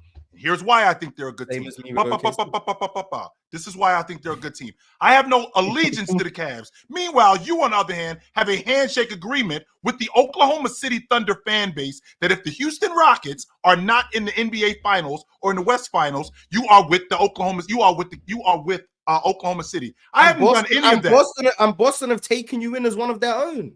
I see you. You're all over Celtics Twitter. You're like the voice of reason. I am not on the internet for Celtics fans. There's no way. View you. You're an honorary Celtics. Like seriously, fan. really? Is that for real? Yes. The Celtics fans love you. They love you because of how you continue to do this thing with Tatum. But the thing is, this is the thing about it though. They don't do any of this for JB. It doesn't exist at all. It's really Tatum.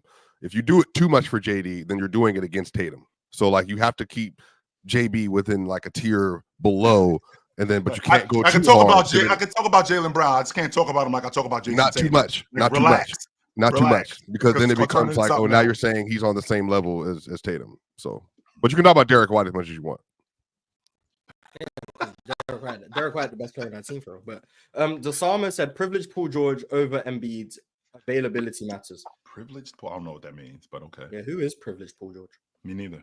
I don't know who that is, Mars. I'm sorry. Yeah, I don't know who privileged Paul George is, but shout out to privileged Paul George. And when has Paul George become privileged? What has Paul George done to be privileged? I mean, you in the league making $40 million. I think you're pretty privileged. See, Mars, just He so got be his own clear, nickname, and playoff I know we got to get to the other stuff. Mars, I did not know that I'm on Twitter like that. I did not, because I don't pay attention. Well, to that. you're a big with presence. the Boston Celtic people, because I'm a Jason Tatum guy. I ain't know that. No, I did not know that. I don't have an allegiance with the Celtics. Tatum's my guy. That's the only reason why I watched him, because of him. Yeah, but when I do that, never mind. Masenko G said, worst case scenario, Ben should be a Kyle Anderson, Boris Diaw variant, L Jordan, and L Hurst. Yeah, worst case scenario. That's a good player. But bring that back up again. Hold on, bring that back up again. I've already gotten rid of it. He said Boris Diaw, Kyle Anderson. I don't know. Boris He can't variant? be Boris Diaw. He's not better than Boris Diaw. Boris Diaw scored too good. Boris Diaw scored too good. It's a variant. Kyle Anderson is a better player than Ben Simmons too. How we putting two guys that can shoot and then Ben Simmons that can't shoot? How we doing that? Benny Hannes said Dwight Howard said that he had the same type of injury that Ben has as a Laker. He even said give Ben grace. It has nothing to do with lazy. He didn't say it didn't have nothing to do with being lazy. He said give Ben grace. That's what he said. But I don't think you understand. I don't think you understand the significance of having a back injury. How immobile you become with a back injury. I don't understand that. I don't think you understand that. How difficult that is to deal with. It's not that I don't understand that. It's not that I don't understand that. And what it takes away from you as a player. Ben Simmons deserves it. No, I don't think he deserves it. What I'm saying about Ben Simmons is Dwight Howard had a productive career even after the back injury. I'm saying before I asked the question, nobody has answered. What has he developed since LSU, since high school in the NBA? He hasn't developed nothing about his game. So to even play with a back injury, you don't think his IQ is developed? No, I think he's always been that type of player. But to play with a back injury and not be athletic and not be athletic. How is my question? How? Well, I don't know. We'll see, because I'm gonna be right. So the same person said us OKC fans don't respect Rockets names. He doesn't speak for the OKC community. I already have it. I'm very tight with the real OKC fans, not frauds like this. That's a pretty hard rivalry though, Mars. OKC fans and the Rockets. Yeah, OKC fans be going out with Rockets fans, especially. Yeah, Rockets used to kick like their ass young boards and Chet versus Şengün, and I be seeing it. I just don't be partaking because I mean OKC just better for real, but we gonna still ride with the Rockets. And then he also said Derek Fisher can shoot and Shaq couldn't. Derek Fisher's better than Shaq. Derek Fisher better than what? Well, wait a minute. Derek Fisher could shoot what? Because Shaq could shoot. No. Shaq could shoot. I mean, Shaq had a good mid-post game. Shaq was really good around the 12-foot area, 12 to 14 foot area. Shoot better than Shaq. Now, when you're talking about shooting, what are we talking about here? Period. We talking about outside of 14, 15 feet. All right, that's different. He's talking about jump shots. That's what he's talking about. Okay. Any jump shot. Shaq was doing these little turnaround, one-handed little weird. Man, what happened to Shaq form when Shaq was with the Magic and he shot his free throws? He had a way better form than when he got older. I don't know what happened. Like, I have no idea what happened. Yeah, probably so. He did get a lot bigger, but I'm like, dang, he had a nice form when he was with the Magic at the free throw line. It had nothing to do with it. It was upstairs. But anyway, now we can actually get into the title of the show, an hour in. We're going to be ranking the Eastern Conference teams. Similar to yesterday, we're just going to go 15-1, who we think the worst team in the conference is. It's not necessarily based on seeding, so it's just who you think is the better team, because obviously injuries are going to be a part of the regular season, so this team might be better than another team, but they're hurt. But in a playoff series or fully healthy, you think they're better than this team. So just take that into account when you're doing these things. But you can also go based on seeding somewhat if you want. Someone said, can we start from the top this time? No, because the way things work, once we get past about 7 teams, everyone gonna leave the stream because they don't care about what's going to be at 11 through 15. Mars, I want to make sure I'm understanding you correctly. So to hear the top teams. I want to make sure I'm understanding you correctly, Mars. In terms of the criteria, how are we ranking these teams? Is it just the regular season? Is it where they're going to end up at the end of the season? How are we doing this? Because I'm looking at the Eastern Conference right now. I'm just thinking what it's going to be for the regular season. I mean, well, everyone can do it how they. I'm just doing who I think the best teams are. Okay, the So- best Yeah, I'm team. going from Is trash to it best. the best teams in a regular season or just right now today? So basically, we got a power ranking in the Eastern Conference today. Yeah, that's it. Okay, all right, I can get with that. Yeah, Trash something to like that. best. Yeah, something like that. Trash Okay, to I best can is get how with I'm that. doing. Look, starting from 15. So who's the worst team in the Eastern Conference? Washington Wizards, easily. Yeah, I think this should be unanimous. I got Washington. Jordan. Easily. I think it's Brooklyn. No. I think Brooklyn is. Ooh, No, just not the way up Ben Simmons. You gonna say? First of all, even in preseason, like it's kind of hard for you to judge preseason, but Washington been getting their ass tore up in We just preseason. beat them by 30. They lost another game by 32. They done lost a lot of games by over 20. Kyle Kuzma averaging 4 air balls a game. Like, come on, man. They know. I think Washington's going to be bad, no doubt about that. Easily I do horrible. think the Washington's going to be bad. Okay, sure. Washington it Easily is. horrible. Swiper, who do you have the worst team in the Eastern Conference? How many teams are in the East again? 15. Obviously, it's a rhetorical question. See, Washington. Who else is a contender? Brooklyn. That's the contenders. No, it can't be Brooklyn. Can't. Be That's Brooklyn. it. That's the contenders. Washington is easily last. I don't. Yeah, I don't know why. there's a very clear. I think there's a Easily. tier between Washington and the rest of them. Detroit. I don't know, man. You know, No, Detroit is a way better clear. team than us. Detroit clear. I've seen K the space. Mm, It's looking nice. I mean, Alexander Starr. What if he's like, has a nice floor raising ability this year? Yeah, They're gonna be trash. Wizards. Okay, I'm good with the Wizards. Okay, the Wizards are at 15. Okay, the Wizards are at 15. At 14, this is where it gets interesting. Who's the second worst team in the Eastern Conference? Brooklyn. They're going to be worse than Detroit. The Pistons. I think they're worse The than Pistons. Detroit. If I think about between Brooklyn and Detroit, though, for me. if I think about what Detroit has, right? So they actually have some talent over there. And the fact that they have JB Bickerstaff, you know how I feel about him. I feel like there's going to be some direction in Detroit. I don't think that there's any direction in Brooklyn. They don't have a franchise player, right? They do not have a franchise player. Don't tell them that. Mars, Don't who's tell them their that. franchise player, They Mars? Don't tell them Man, that. what we doing? No, all right, Mars, stop. Don't tell Nets fans that. Chill. They think Cam Thomas is going to be like that. Oh yeah, They will swear to you that Cam Thomas is going to be like that. Which he is. He's a bucket getter. I won't argue that. Yeah, I won't argue that he's a bucket getter. What's that mean? part I want. That he can score. buckets, Sure. that's what it is. Yeah, Oh, that's it. Yeah, he's a bucket getter. But other than that, they have no direction whatsoever. They Nick got Claxton. Yeah, they got Nick Claxton. Not sure that he's their franchise player.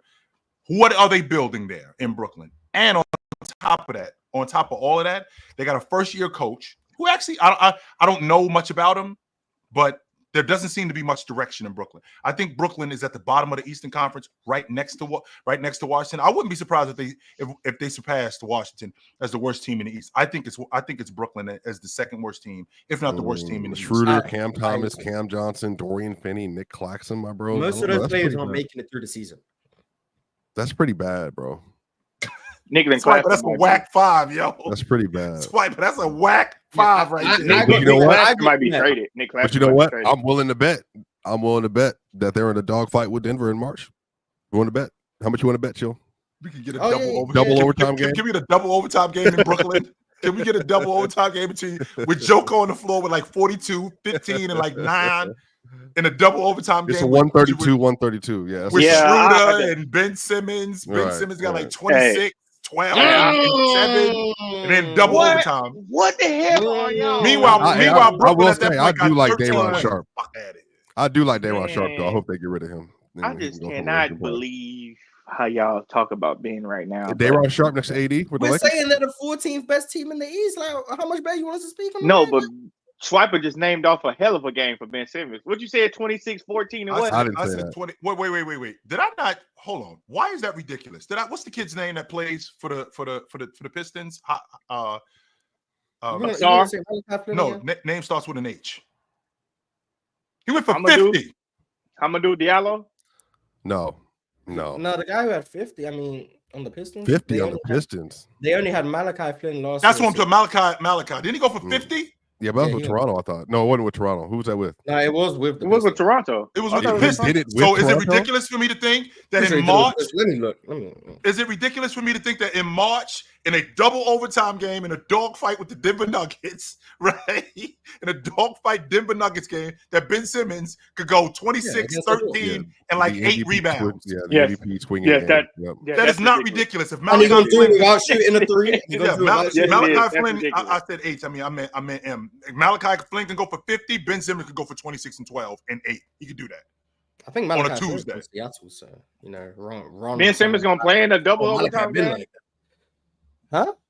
Ben Simmons gonna play in a double overtime game, Yes, or will he he is. just stop playing after the third quarter? See, Yeah, here he he will. go hating. But we got the Nets at 14. Is that what we got? The Nets at 14? Yeah, that's Okay. fine. I'll put Detroit at 13. Okay, so the Wizards are 15, the Nets are 14. At 13, Jordan says he has Detroit. Chill, who do you have? Are they worse than Charlotte? Charlotte gonna surprise you. They are. They are. I think Detroit's going to be a lot better than. Nope, I'm not doing that again. Nope, I am not. I did that last year. I'm not doing that again. Nope, What is Detroit. Yep, Detroit. What is Penn? Why is Penn adding me? What he said? What Nuggets? What Nets would play for the Nuggets this season? Cam, Dayron Dennis, Ben Clax. I think he's saying the Nuggets are trash again. Oh, No, I think he's just saying the Nets have role players that the Nuggets could use. well, I that's mean, what- but wouldn't they all play in other situations though? I Yeah, mean, but it's because you're the one who's used those role players' names and said that that's bad, so he used your team. If I would have said it, he would have said, "Oh, these guys would play for the Rockets." Probably, maybe not. I don't know. No, We'll see. I don't know. He would do it with the Rockets. The Rockets are already mid, and people expect him to be mid, except for Chill. So But what, Rockets won 41 games last year. You think We they're don't gonna have be- time. you- We're not talking about the Western you Conference. think they're We're gonna be not the talking fifth about the seed Western next year? We're Jordan? not talking about the Western Hey, Conference. We don't have Basketball time for nowhere. that. Hey, We don't have time. We're not talking about Hey. the Western Conference today. We're talking about the Eastern Conference. Swiper, who do you have at 13 above the Nets? and Who's the at 14? The Nets. Brooklyn is at 14. Brooklyn just went. Mhm. Yes. Detroit. Brooklyn, we got Washington, then Brooklyn. Who's next? You said Detroit. So all three of you guys said Detroit. I'm just not falling for what I fell for last year. I did I last guess year. JB Bickerstaff a bum then. No, it's not. It's not that he's a Nobody bum. And they said got any some of really that. good. Mars, Yeah, you're they not got- putting that on me. You first off, you definitely gonna put me calling a black coach a bum. Wrong person. I can tell you that right now. So it ain't me. I ain't say that. Don't put that on me. I like JB. why you got to put that into it? Why it just can't be Has just not nothing- good at but- coach? You- JB is my dog. I like JB. He got screwed. You wouldn't call Darvinham a bum? Hey, shout out to you. No, I don't think he's a bum either. I think the Lakers are bums. Boo. Shit, Bum. Bum, bum, bum, bum. Darvinham definitely a bum. Interesting. So it seems No like the Pistons are at speculation with 13. anything. There's not much I can do. It's gonna be 3 against 1. You guys are just wrong. It is what it is. At 12, the 12th best team in the Eastern Conference. So far, we have the Wizards at 15, the Nets at 14, and the Pistons at 13. Who is next? The Toronto Raptors got the Raptors. Raptors are the Bulls. Nah, I It's a tough think one for me. I think Charlotte, the Raptors, probably. I think the Raptors going to be a lot better this season than they were. Who's on last year. Charlotte right now? LaMelo, Mark Yep. Williams, Brandon. Brandon Miller, Josh Mark Williams, Steph Curry. Mark. Watch Steph this- Curry. Trey Man. Trey Trey Man. Man. Yo, this kid Salon don't look bad, man. He doesn't. This kid Oh, yeah, Salon does Salon. not look bad. He doesn't. I got I that like what I'm Hornets at seeing. 10. We got Bridges over there too. So, Taj Gibson. They got Taj Gibson. the post, Ah, the you gonna post, say the, Taj. the post that's holding up Really? the, yeah, they do. The post that's holding up the tent in Charlotte is LaMelo Ball. Yeah, absolutely. If he Hey, breaks whoa. down, Respect Brandon Miller. no, the LaMelo's post that's better. holding, He's just the, saying if LaMelo's not healthy, they're gonna lose. the That's post Who gonna that's be better holding up next that year? tent. LaMelo. Who do I think is going to be better next year? LaMelo Between Ball. LaMelo and Brandon. If he's healthy, LaMelo. I think. I LaMelo, think. why would that be a yes. question, Swiper? What do you mean? Y'all not doing this to me, bro. All these shot maker people up here, especially you, Jordan. I don't want to hear that. Brandon Miller. Well, could I'm be in not a that shot maker. conversation What do you next mean, year. a shot maker guy? And what conversation, LaMelo Swiper? Ball is better than him. Like LaMelo Ball's a franchise player for sure. A franchise? What? Franchise player. Well, Franchise yeah, player. for like just in general, yeah, but for a good team, okay. I got you. A lot of teams he would be a franchise player. You put Like who? LaMelo, Like you who? put him Like on the that- Lakers. What? You don't even have to. You don't have to put him on the Lakers. How about when he was in Charlotte before he got hurt? Not last year, but I think it was the year that he made the All-Star team. They were a playoff team. Why And he would he broke be a down. franchise player? They ended up making a play. They Because ended up that making. franchise player is maybe the best. LeBron, player. LeBron, and AD. Okay, LeBron retires. Put LeBron retires. Put LaMelo over there. Anthony Davis is their franchise player. 100%. LaMelo Ball too. They have two of them now. LaMelo Ball would be a cornerstone, right? Yeah. LaMelo Ball would be he'd be a cornerstone. AD would be their franchise player. He's the guy that they're building that unit around. In fact, that's why you got LaMelo Ball to complement AD. That's why you got him. I would say LaMelo Ball's a franchise. He's one of two. He can be one of two franchise players. That's what I'm saying. He's at least one of two franchise players for sure. Can he be a lead guard on an elite team? You think? Yeah, right absolutely. He can be an elite guard on any team. Like with him and Embiid instead of Maxey, for instance. What? Instead that of might be better. I prefer Maxey in that situation, but Melo gonna be good. That might be better. Only reason why. Wait, Jordan, because Jordan, I need to understand where you're coming from with this. Why is he better on that Philly team than Maxey? What does he do that Maxey doesn't do? He's a better passer. He's a better playmaker than Maxey is. He is. I agree. And the scoring is not too far apart. I disagree.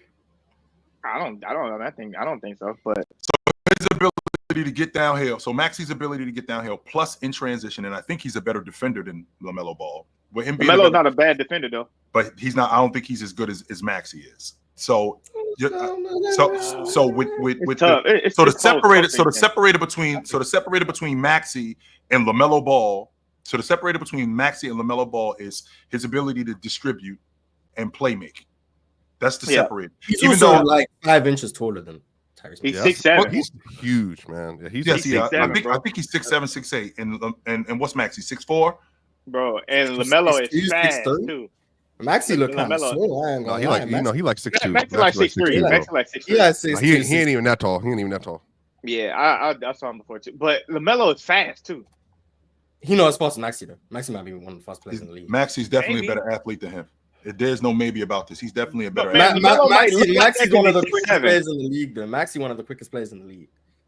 LaMelo quick too. Who's faster? Anybody? Faster than Maxey? Quick fast. Getting downhill with the ball. Yeah. With the ball, I mean, I don't know, Maxey. De'Aaron Fox. But overall top end speed, I mean, it could be. And again, this sounds crazy, but it's more so just long speed, like how Bolt. I mean, it could be Giannis and like Braun. Yeah. You know what I mean? Like Giannis just. But that's the same thing about LaMelo being like 6'7", bro. Like LaMelo don't look like he's running that fast, but he be gone. Like he quick. I just don't think he's as quick as Maxey. Man, all I'm saying is to answer Chill's question. I don't know if that was Chill or Swipe about putting him in Philly. Yeah, I think LaMelo, just the ability to get others involved might make Philly better. I'm not saying Maxey is the reason why they're not good or the reason why they're not better. I'm just saying LaMelo brings that element of you cut, I'm gonna catch you on a dime. Joel needs the ball, I'm gonna get it to him right when he needs it. He gonna get guys running in transition. That's when you know, like he will pass 100%. Yeah, you gonna run in that part. I won't. But he also has that same Trae Young logic where he'll shoot you out of games. He'll do that. But I think he does that. I think he does that with Charlotte because he's the best player on Charlotte team.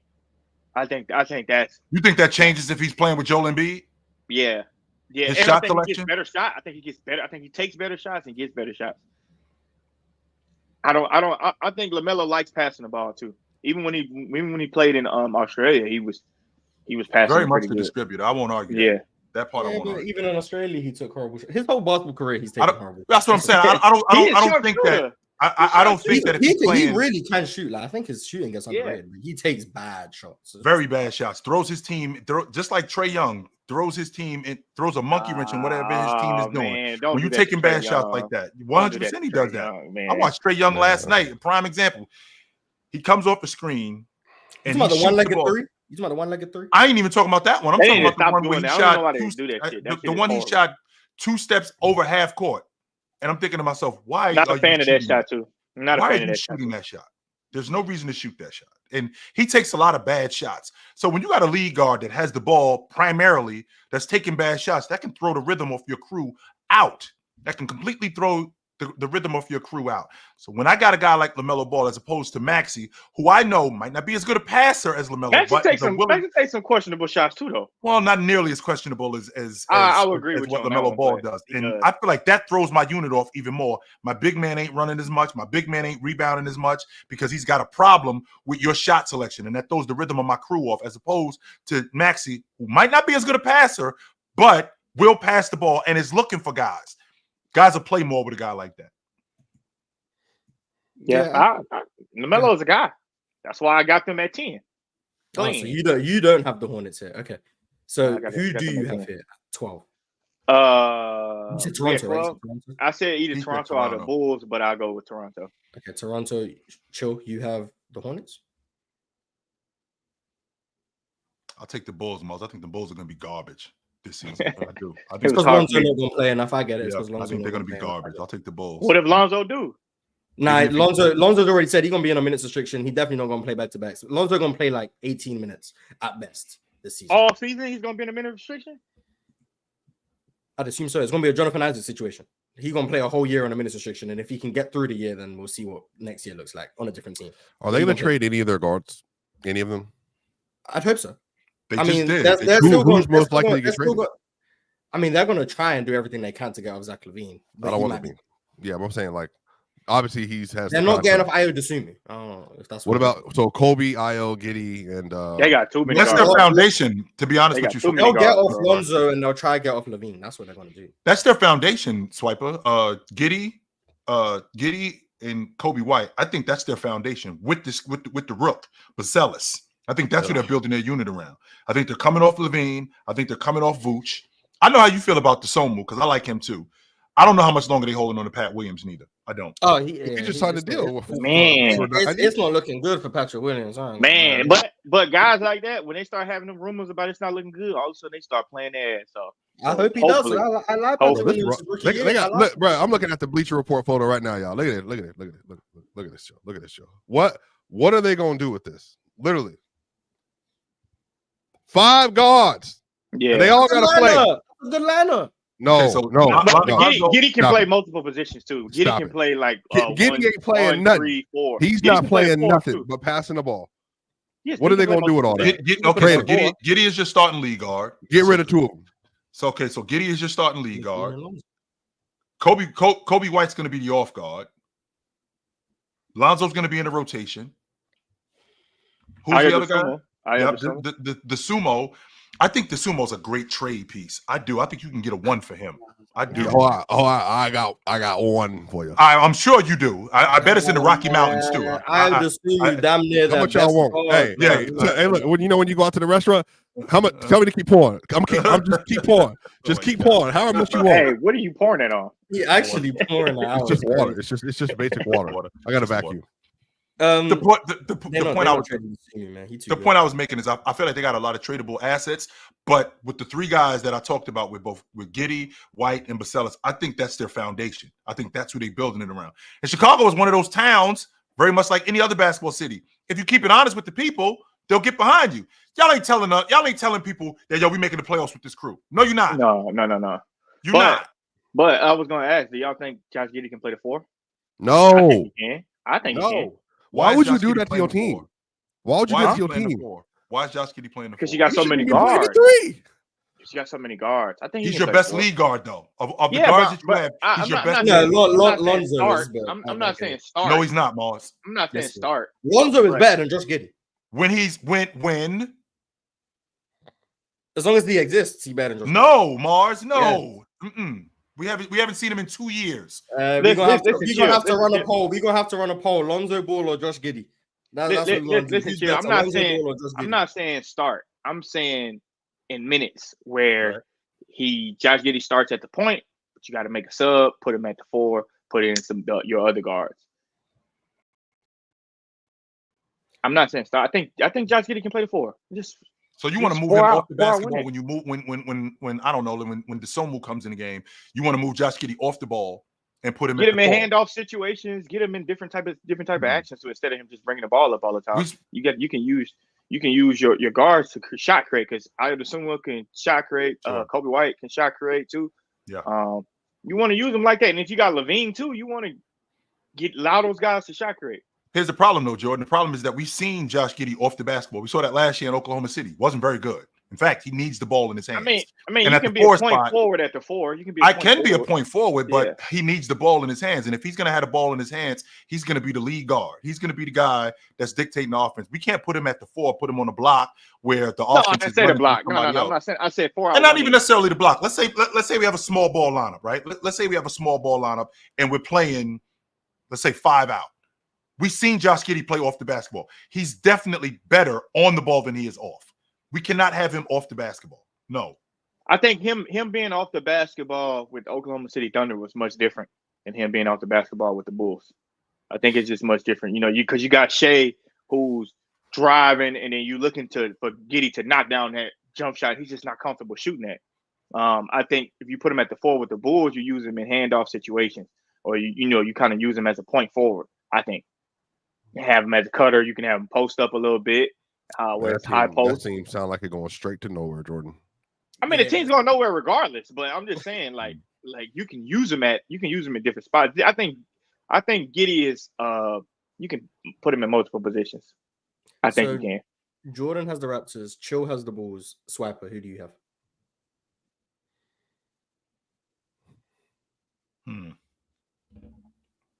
This should be interesting here. Yeah, I'll say the Bulls. I think they trade a couple pieces. Okay, so at 11 we have. Are we at 11 or 12? At 12 we have the Chicago Bulls. So the Wizards at 15, the Nets at 14, the Pistons at 13, the Bulls at 12. At 11, I'm assuming Jordan is going to stick with the Toronto Raptors. I'm assuming. Yeah. So he has the Toronto Raptors. Chill, who do you have? The Raptors. Toronto again. So Swiper, your vote doesn't really mean much, but who do you have? My vote means a lot. It depends. I don't know if you know this, but in the United States of America, we don't just vote off a populace. We vote by how large your state is, and so basically, how large your state is determines how many Swiper, just vote, brother. points you get per person. What the hell? I don't know why he's telling me about the electoral college. Because I'm Texas. I'm Texas. That's Wisconsin. That's Delaware over there. I'm Texas. I'm gonna say New York. Raptors. Swiper, the swing state. Swiper, Pennsylvania. Yeah, Raptors. Okay, so that's a clean sweep for Toronto. So Toronto is not seeding wise, but theoretically they just missed the play-in. If we were doing it that way, they are the 11th best team in the East. So going into the top 10, so far we have the Wizards at 15, the Nets at 14, the Pistons at 13, the Bulls at 12, and the Raptors at 11. At 10, who do we have as the 10th best team in the Eastern Conference? I'm gonna start with Chill. Chill, who do you have as the 10th best team in the Eastern Conference? Considering who's left, the Atlanta Hawks. Jordan said he had the Hornets right at 10. Yep. So we got the Hawks, the Hornets, Texas. Who do you have? He Pennsylvania. Oh, my Respect fault. me. Pennsylvania. You're Pennsylvania? No, Swiper's Pennsylvania. I'm Texas. That's fine. Ohio, Pennsylvania, Arizona. He's a swing and state. Georgia. He's a swing state. Yep, give me a swing state. I'll take I'm taking Charlotte.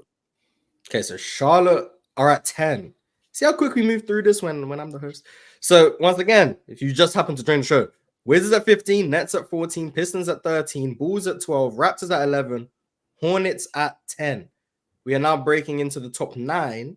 So Charlotte's a playing team this season. They could be a Absolutely. playing team. Theoretically, Absolutely. I think 10 is reasonable for Charlotte. Mhm. You didn't Um, say what you had. You didn't say what you had, Mars. I haven't said what I've had for anything. We're waiting on what you have at 10. Because Mars is the host. Yeah, Yeah. I'll break a tie. If there's a 3-way tie, I'll break a tie. Oh, okay. Mars is the Yeah, host. that's what Okay. I'm doing. At 9, I'm gonna start with Swiper. Swiper, who do you have at 9? The Hawks. Hawks at 9. Hawks. The Hawks. I feel like this might be a clean sweep because I think Chill has the Hawks too. I Yep, do. me too. Me too. Okay, like- at 9 we have the Hawks. That was I like what I saw last night from Dyson Daniels on defense, man. I I'm trying did. to tell you about Dyson Daniels. He was the I biggest did. part of that trade. I like what I saw from Dyson Daniels. He had Maxey boxed up last night. Maxey trying to get downhill. Daniels was having none of it. I thought he did a great job in beating him to spots. And I didn't watch a lot of it, but I watched enough of it to see how effective he is defensively. Trae Young still taking bad shots. This kid Jalen Johnson is going to be great in transition. I love that about him. Risha, how do you say his name? Risha or Risha? Okay. Rishache. Zach, how about that? Can I say Zach? Sure. So Zach, the thing I like about him Wait, say it again. is Rishache. Risha. Resurgence. Resurgence. Okay, I got you. Zachary Resurgence. Okay, so him, I like how he competes, man, and the stuff that he does, like him getting downhill, is because he looks like he's got a real slight frame, but him getting downhill, he will go in there amongst the trees and he will compete. I like that about him. He's a solid role player. He's been doing his whole career, so he understands how to do that. I do like that about him. He will going compete. to He come will get on the glass. naturally. Yes, he will. It's going to come yes, naturally. He's been doing that, and he did that in the Euro League. He did that in French League, whatever the hell it was playing. But that's what he does. He's a legit role player. It just sucks that he had to go number one because it's not what people want from a number one pick. But he's a legit role player. So is he Danny Manning? Is that who he is? He's Danny Manning. Like we had to pick somebody at number one. Yeah, in most drafts, like obviously last year's draft, he's not a number one pick. Obviously, right? He's in 2022, he's not a number one pick. In 2021, he's not a number one pick. Right. But because he is a number one pick in this year's draft, I think people expect him to be Zion. And like I'm not as high. For me, number one, I'm gonna prioritize ceiling. So I would have gone with Alex Sarr, who I think has the highest ceiling. But Resurgence's floor is he's gonna be valuable. Like he can shoot. He can attack a closeout. He can straight line drive. He can play in transition. He can make reads. He doesn't play outside of himself, which is really valuable. But when you have a number one pick and that's seen as a franchise changer in most drafts, people are going to expect something that I don't think he is. But maybe he can get to a level that I don't see right now, and like he can just keep developing and he can become a better shot creator and all of those things. But right now, I like his energy on defense. I think he actually moves his feet better than I anticipated early on. He's 6'10" too. Yeah, he legitimate size. 6'10", 3 man. Yep. So yeah, I'm not gonna lie. I like Resurgence. I really like Jalen Johnson. I really, really like Dyson Daniels. Trae Young is Trae Young, and I despise Clint Capella. So like that's where I am with the Hawks. That's why I'm gonna pay more attention off the strength of Dyson Daniels. I'm gonna watch more of Atlanta this year. Hey, and hold on. Let's give Iceman some credit, man. Iceman is gonna be really, really, really, really, really good. Like Trae Young, nobody wants to talk about how good that dude is. That dude can make all of these guys look 2 notches better than what they actually are. I don't know about 2, but he be finding lobs where I don't even be seeing them. With anybody, he's one of the better distributors. He's the best lob passer in the league, I think. He said, "Can you jump? All right, come on, let's go." Just boom. Yeah, anybody. He's small. As small as Trae Young is, I wish Jackson Hayes go over there, man, because I saw them work out. Him and Jackson Hayes like play 5-on-5. Dog, Jackson Hayes look like an all-star in that work. Is he a better lob passer is he a better lob thrower than Joker? Yes. He's the best lob thrower I've ever seen. Bro, I'm telling you, Trae Young makes anybody look. This dude make Jackson Hayes. I'm talking about Kevin Durant's there, DeMar DeRozan, Kyrie Irving, Jaylen Brown, Marcus Smart. This dude made Jackson Hayes look like the best player. If you can set good screens and roll hard, and you're an above the rim player, Trae Young gonna make your life so easy. I'm telling you, that dude can play with anybody. Like when it comes to throwing lob, and this is why I say like passing overall, I think most of us would agree. Jokic is probably the best passer in the league. Jokic, LeBron, Luka, those guys. Don't forget about James Harden. James Harden, great passer. But when it comes to strictly just throwing lobs, I think it's Trae. Da Vinci like Sports. Trae, just that minute skill of passing, that I think is Trae. Dude, and then when you see how tiny he is, bro, like that dude is tiny. Like big ass head, tiny dude. Just I'm telling you that I was in awe. Like, I'm like, dude, I knew he was good, but damn, this good is crazy. Yeah, he been an elite passer from day one. The scoring is the thing that took a little while in his rookie year to come around. And a few other things, but defensively, he's definitely communicating a lot more defensively, which I like. Just trying to find ways to be as valuable as he can because that's early in the season though. When he robbed his peak defensive play was robbing Steph Curry into that game, and then landed up on the other end. But we'll see. Yeah, we'll see how the Hawks. He's always going to be. I'm sorry, Moss. Keep going. No, I was going to say we have the Hawks at 9, but you can finish. He's always going to be a detriment because he's small, but he is going to compete on the defensive end. Yeah, like he's not somebody that's just going to let you blow by him. He's actually going to try. One more thing. I've seen that about him. He definitely is going to try. One more thing about Trae Young. As a playoff team, you don't really want to run into him because that run he did with the Hawks that one year, He's capable of doing it again. You That don't was want Atlanta's. to run into him. That was Atlanta's problem, though. They never upgraded after that. I mean, they could have I know, upgraded but after I'm just 5. saying- Well, they're didn't better upgrade. now than they were then, in my opinion. But I'm saying, Chill. We're You looking don't at want to another run Eastern into Conference Trey Young. championship run. You don't No, want to okay. run into him. East is better, but I think they're better. I wish I could run into the Hawks in the playoffs. Not gonna lie to you, bro. Not Denver. Hell, I'm talking about the East Conference. Not I'm Denver. talking about Hell. period in the West. Yes, but I'm I talking about the mean, East. You don't want to they- run into him. That dude might rip your heart out. No, yeah, he won't. Trey's That- liable. that- that was a- Those other that was guards. that's what I think that was a one-off. What happened in 21? That was definitely a Wow, one-off. they were AC, right? No, they No, weren't. they fifth seed, fifth seed. were. They were. Remember, they fifth? played in Yeah. New York, and They then they played the played the Nets. Yeah, 76ers, and then they played the Yeah. No, Bucks. they were AC the next year they lost. Denver, Yeah, Yeah, Miami. that's when 13 points a game. Miami. everybody- They lost and everybody was like, "Oh, look, he's Yeah. only averaging 13 points a game. He's obviously not that good." I'm Against the like, best defense in the league. did you see how they were The guarding way him? they were, they basically said no one else on this team can do anything. So Right. And they jumped him, blitzed Yeah. him on Yeah. every pick and roll. And by the way, he went from in a play-in tournament getting blitzed by Evan Mobley to getting blitzed by Bam. Mhm. Yeah, Yeah. that wasn't a great experience for What Trey. the I hell? didn't envy him in that position. Dude, all I'm saying is, Swiper, you run up against Ice Trey, and it's gonna get real cold outside. Sometimes. He'd probably be the eighth, the seventh, or the seventh most fearful guard I would have in the maybe in the West. I'm not gonna lie to you, bro. Because even De'Aaron Fox is Seventh? down there can give you some buckets. But go I through would it. fear Trey Young more Well, than player. De'Aaron Let me. Fox. I mean, Trey Young. well, maybe player because I'm wings in the West too. Booker, Yeah, that's Booker, like go KD, player. Luka, Shea, Kyrie. You know, then you got LeBron. Kyrie, you know. what about Kyrie by himself or Trey by No, himself? Which I'm one not. you Trey As, Young. I'm I'm not Trey as Young. afraid of. No, I'm not doing that. Nope.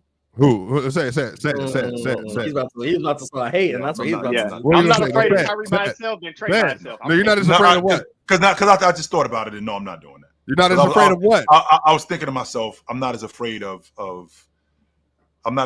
Kyrie as I am of Trey, and I'm like, no, that's ridiculous. I'm not. No, No.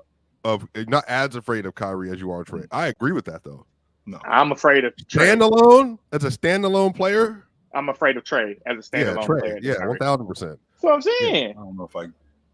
Trey as a standalone 1A option over Kyrie as a 1A option. Yes. Yes. But Kyrie's not.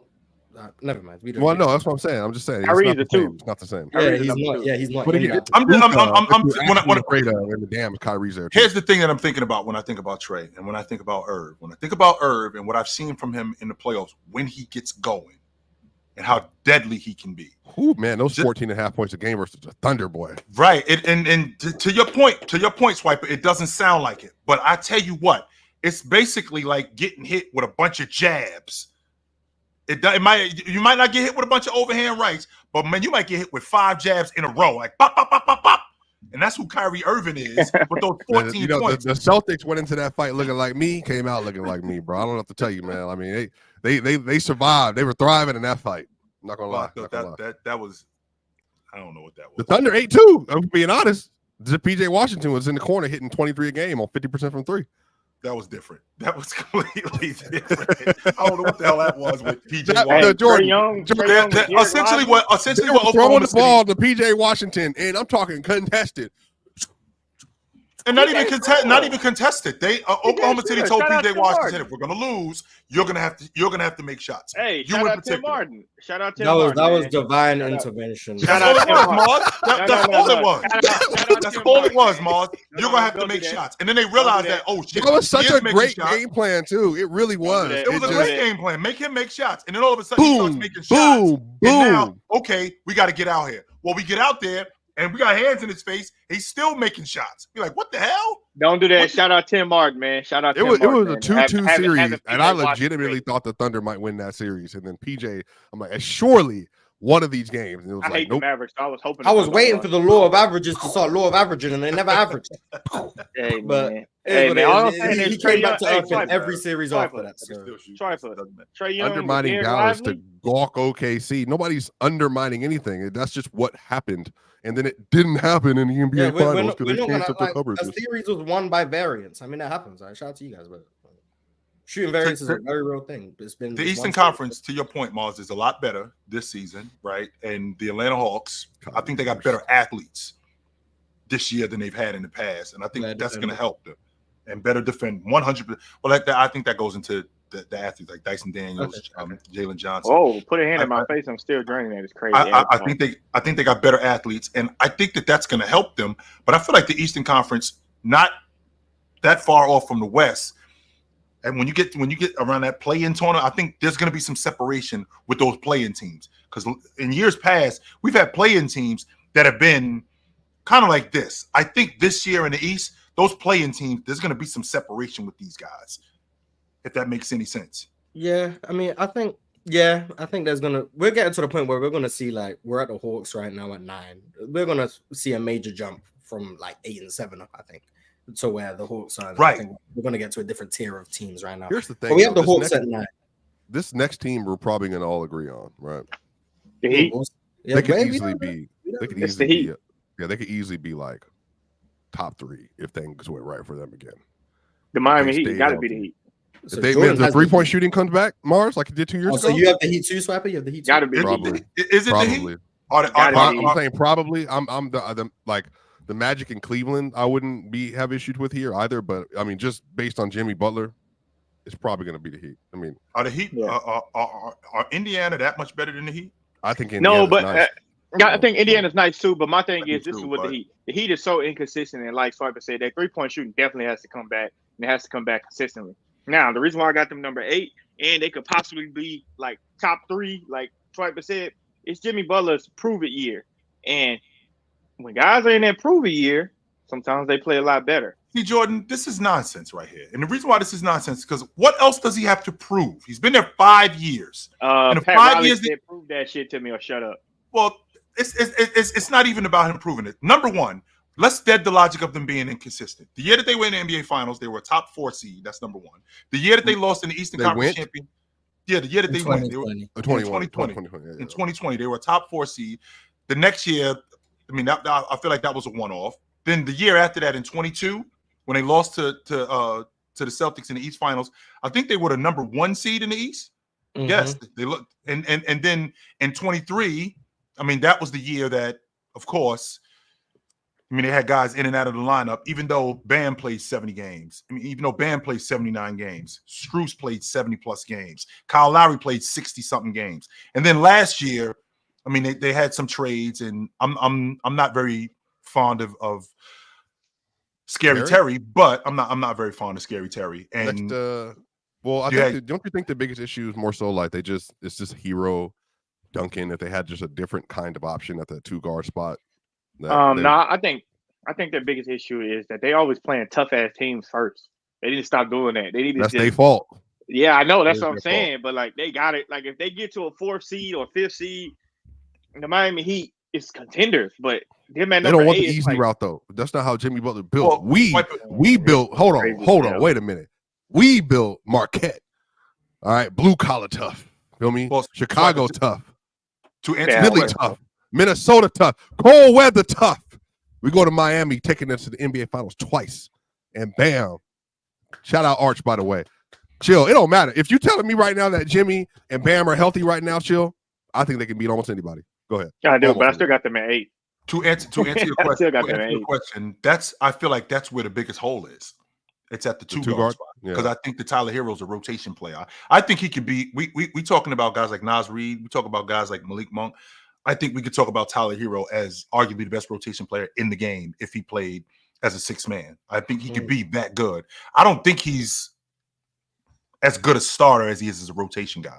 I just don't. I feel like as a second unit guy, when you put him in that space where he's got to go against primarily second unit guys and just be solid on defense, where he doesn't have to do a lot of great things on defense and make shots, I think that you take a lot of the load off of him, and I think he's a lot better as a rotation guy. And I don't think that's a slight either when I talk about him. And people would think that that's a slight for Tyler Hero. I don't think that's a slight, because there's plenty of guys who are great rotation players who didn't start. Great rotation. Maybe though, chill, because it's like it all depends on how you want to use Jimmy Butler and Bam. Like Jimmy Butler isn't really a real number 1 option. He's a good player. Yes, he's not a number 1 option on the offense. Yes, he is. I don't think so. Yes, he is. I think Jimmy 56 Butler. points in your grill says otherwise. But I'm not saying that you can be a number 2 option or a number 3 option and score 50. But what I'm saying is Jimmy Butler as the number one option offensively. Jordan. Like I like Jimmy Butler Didn't he like I hasn't like- he had multiple great scoring runs through the playoffs as the number one option? Like but I'm 27 not plus. saying He I'm has not saying done that you that. can't do I that. think Like he's you up can to do that speed. as a number two. You can do that as a number two. But No, what you I'm can't. saying is Not like that. Jimmy Butler, I watch like the way Jimmy Butler plays, he gets his in the flow of the game. Like he's not a hunter for shots. Like he likes to get him off. Did get you that guy see off, him take play it. versus Boston? But that's you're bringing up Ball? like instances. That's But it? I'm talking about his game. Versus 27 the a game, versus the Bucks in 2020. He's not a hunter. Jimmy Butler gets everybody else better. Like that's Jimmy Butler's game. Okay, That's here. not true. Then when it comes down to like the last 6 27 a minutes of game, the fourth, twice. 23 and 22 in the playoffs. That's it. so then when it comes down to like the last 6 minutes of the fourth, Jimmy Butler's taking over. But his game is all right. Get him off. So I think you can put Tyler Hero in that, like because Jimmy Butler can help him get off. Pause. Well, first of all, Jimmy Butler has proven that, and don't get me wrong, he'll have a great series, which will be enough to get them over the hump. He doesn't have a great playoffs. Let's kill the logic about Jimmy Butler having a great run in the playoffs. He'll have a great series. Like he wasn't great against the Knicks. Was he great Talking against? about you. Was he great against? He had some good runs, but No, but he When had they good played, runs through the finals. hold on. When they played against Milwaukee, and he went off on Drew Holiday, they play against the Knicks. He Was got it hurt. awesome again? He rolled his ankle. Okay, and then we got to move to the East Finals, He played Against- well. He was Okay, coming off of a hurt ankle, and he played well in that series. and we have to, The Caleb Martin Conference Finals MVP. Mhm. which by the way, yes, He had a bum ankle. He wasn't the same player. That's not the point. Okay, so let's rewind the clock back to 20 when they went to the NBA Finals. Like he got busy against Milwaukee in that first round. I mean, when we move He forward, played well versus the Celtics.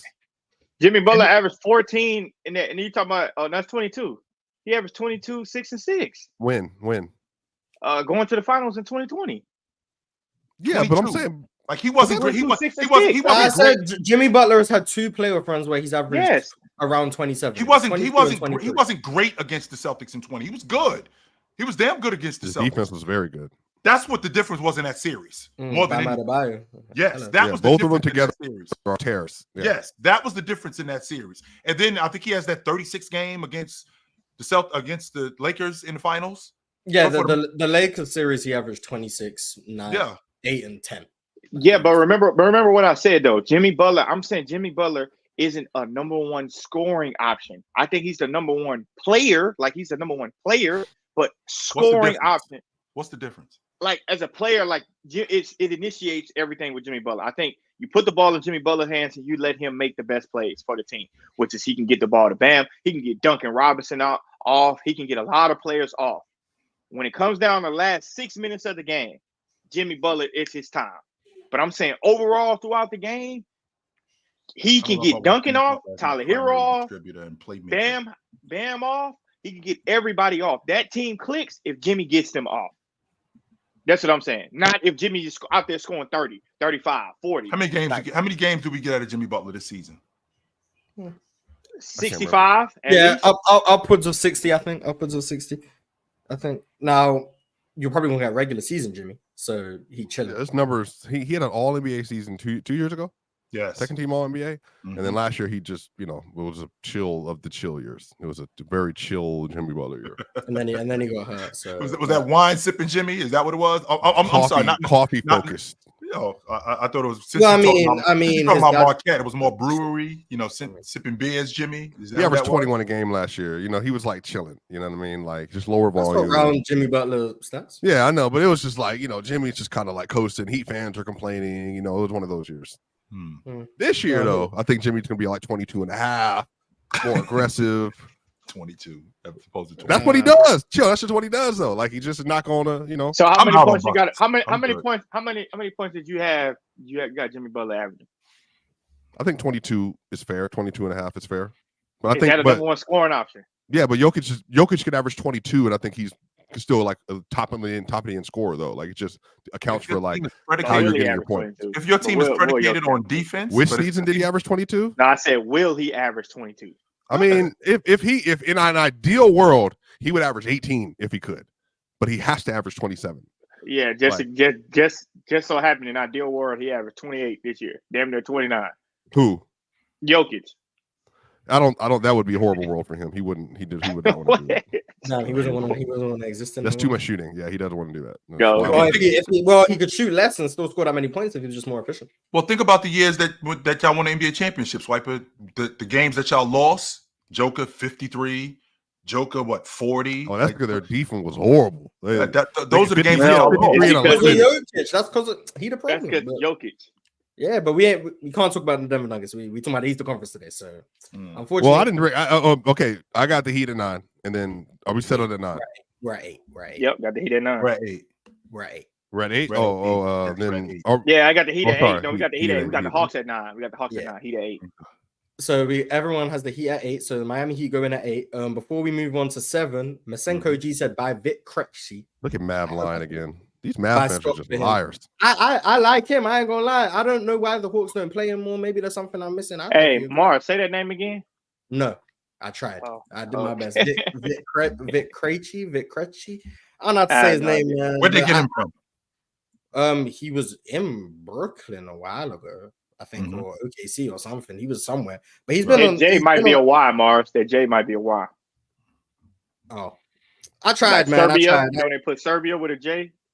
Yeah, I tried. I think he was. I think Which he was. has In, the I E think he was. sound. I think he was in. I think he was in OKC or Brooklyn before, but he's been on the Hawks for the last couple of years. He just doesn't play that much. But I saw him towards the end of last season. He looked good. I think he should play more than he does, but I don't know. Maybe I'm missing something with him. But I think he's cool. And then we got a couple more super chats. Pimp name Slipback said, Net fans like who? 99% of our fan base wants to tank. Nobody thinks Cam Thomas is a franchise pillar. Get off of Twitter, Swiper. What happened? He's Get basically off. saying that Nets fans are pretty much all in agreement that we're trying to just lose. Get off of Twitter. You mean don't listen to your fan bases? Shout out to all the Brooklyn accounts that follow me, by the way. There's like a kindred love, by the way, between me and New Jersey. I'm not gonna lie to y'all. I got a lot of people in New Jersey. Well, I'm close to at this- your best friend is from New Jersey, so your best friend is from New Jersey. Look, one of my teammates is from New Jersey. I know. Shoot, my new relative cousins from New Jersey. Shout out Shaq. You know what I mean? Like I got family everywhere in Jersey. saying. Shout out to Jersey, I guess, or New Jersey. Masenko G said, laugh at Brooklyn, but buy Jalen Wilson stock. The Nets have some interesting play. Noah Clowney look good, man. I'm buying my Noah Clowney stock. I'm gonna say that. I like Noah Clowney, but This kind of stuff makes me nuts, Mars. Because let me tell you what's happening right now. I'm actually not to Noah Clowney and I'm not, no. I'm not saying no, Mars. I'm not saying that at all. No, Mars. I'm not saying that at all. I don't think that Noah Clowney is whack. No, I do not at all. But what kind of boggles my mind is when you got a team that's whack as hell, right? You got a whack team, and now all of a sudden, buy stock in this guy, buy stock in that guy. There's a reason why y'all whack. There's a reason why your team is garbage. Okay? They can have good players though. Like it's cool. It's possible to have good players and not be a good team. And Brooklyn, Hey, and the Brooklyn I'm buying fan my base, they Corey know that Kispert. we need to start over. So buy stock in this dude, buy stock in that dude. No, y'all suck, and it's okay that you suck. There's a lot of pauses in here, man. I still bought my. I mean, I can still. Swiper, I know I'm not the only one. It's a lot of pauses in here, man. A lot of. I'm. You know what I mean? I have what does pause even mean? Like unlike the rest of you dudes, I'm comfortable in who I am. That's why I talk the way I do. I'm good with all that stuff. I know. I gotta about pause. Frank, are you my new chat enemy? Are you my one buddy? Is that what I'm saying? Frank's my one buddy. I got a nemesis in the chat, chill. Oh, he said he don't like you. No, he said my thing my S stink and I'm not even the fart or something like that. That's what he said. Oh, that's nice. what he said. You a cook. I think it's like mob talk, something like that. Mob talk. Feel me? Don't make me chill. You just go don't cook. make me put the shiesty back on. Why I gotta be a chill. 69 guy? That's crazy. Damn. But I'm still buying my Noah Clowney stock. I'm on the Wizards. I'm buying my Corey Kispert stock. I'm buying SAR stock too. I am. Yeah, Corey Kispert, nice man.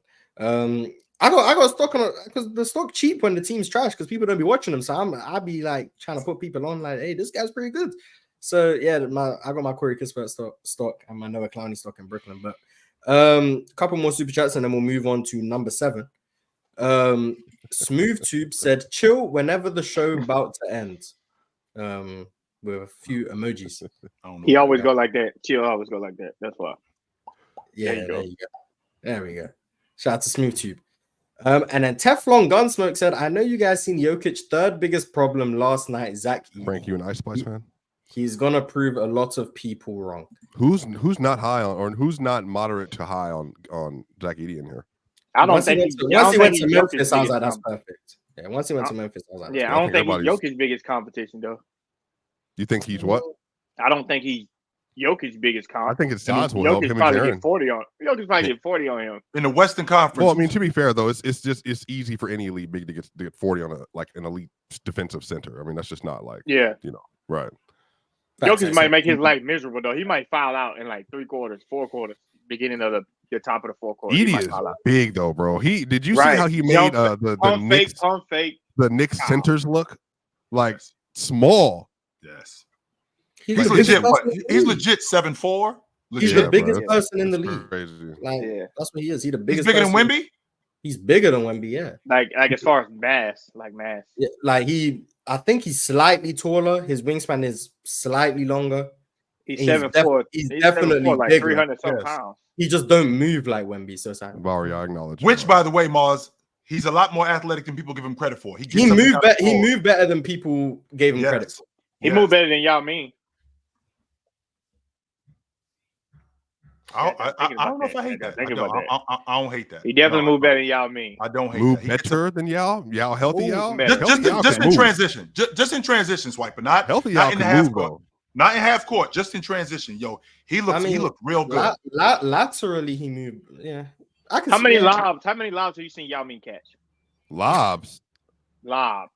Well, who was You throwing ain't him a really seen lob? him catch. Who could have threw him Yeah. a lob on that Coutinho team? Mobley. Coutinho Mobley. Hey, Right respect for all- Coutinho. That boy wasn't passing the ball like Steve that. Francis can't throw a lob. I love Steve Coutinho Francis. Mobley too. That's my dog. But no, I'm Steve Francis can't throw a lob. We That's hate why he him. got Bobby shit. Sura. Yeah, we hate Shout out him, Bobby but, Sura. on Bobby Sura is crazy. On a similar level, Alan R says Zach Edey's looking good. Yep, I love do it. agree. I do. I love him in Memphis. I think he's perfect for them. Yes. Absolutely perfect. NP13 said KD needs to be studied. I don't think I've ever seen a video of an NBA off-court run or off-season run that he's not there. It's actually insane for his age. Man, that's a fact. Look, I'm telling you, KD gets mad at the young players when they playing like 5-on-5 and they be wanting to stop after like 3 games. KD be like, man, where the hell y'all going? Like, what the hell y'all doing? We only played 3 games. I'm serious. KD Like, trying to hoop. Yeah. that's how KD. KD loves to hoop. He I ran the workouts during the pandemic. Like, we were all in LA. KD had a secret meeting. Hey, let's have his workouts here. We went to like a Jewish school and played. Like, we were locked in. I'm telling you, KD put them workouts together.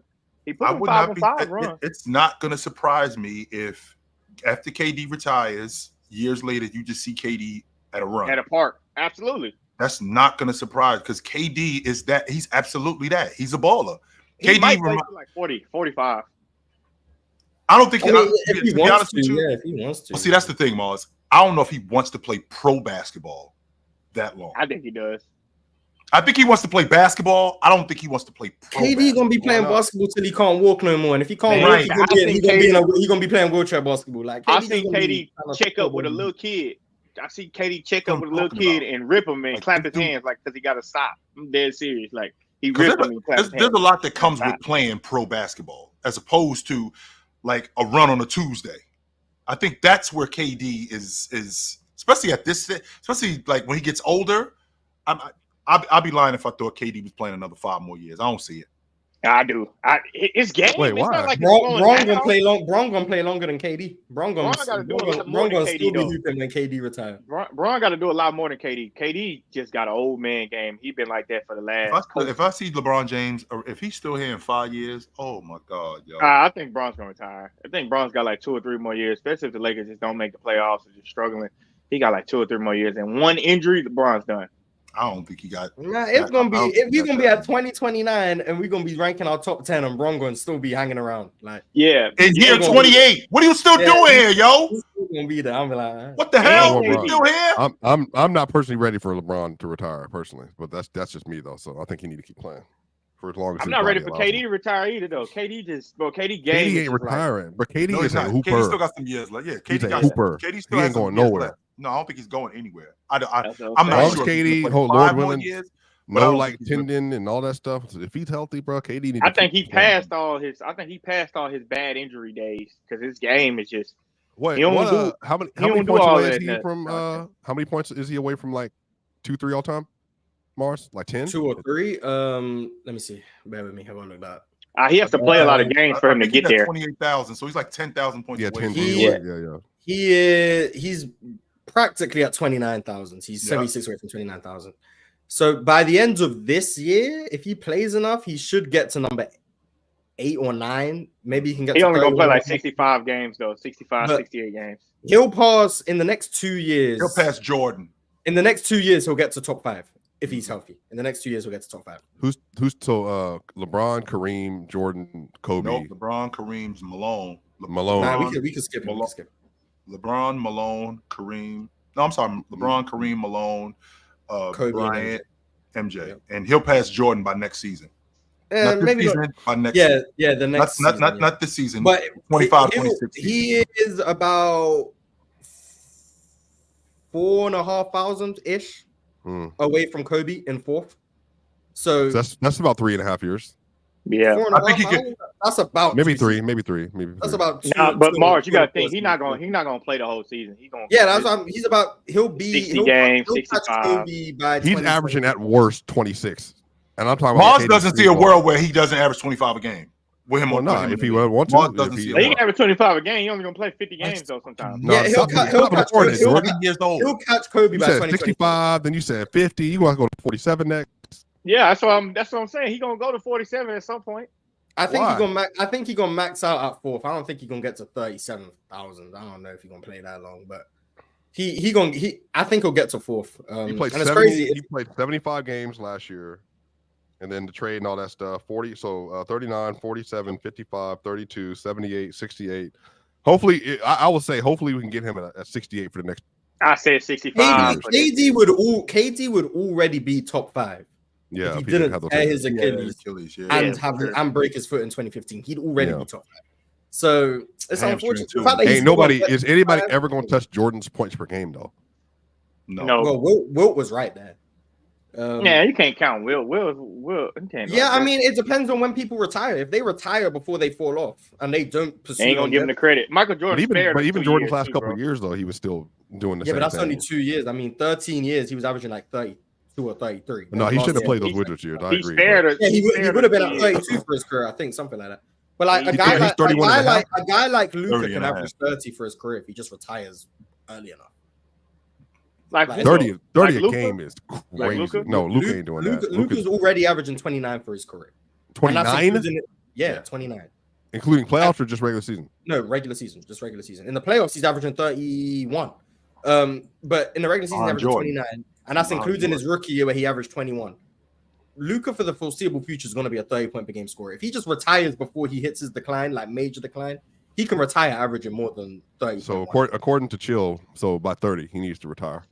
Yeah, because once Ant's Anthony Edwards is better than him, yeah, once right, Ant is right, better than him, right. yeah, it's done. So His then shooting that's will what he- surpass Luka. And Yep. Yeah. Yep.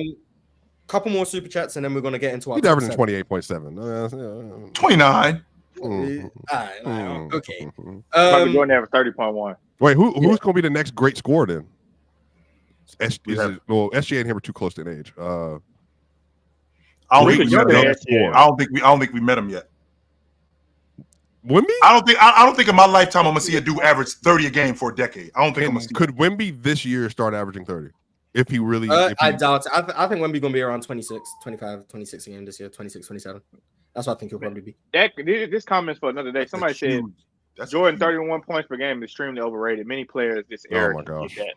Oh. Stop it, bro. couldn't. Like I just stopped that, Man, man. that's Like I don't it, even bro. want to go into detail about that. The he was a game rookie, is and he averaged 27, and then he gave you a 30. He actually averaged almost 29 as a rookie. Like, He what are averaged you talking 28 about? Like, I don't know why. I don't as a know why rookie. people always say that. So, Like, so many guys can average. So many guys Yeah, can I average know 31 why a game. people So what do you saying think that Jordan too, would be averaging bro. today? right? Like, Yeah, why do you say that, bro? like a cool Dumbass. A cool 48, cool 18, cool 18.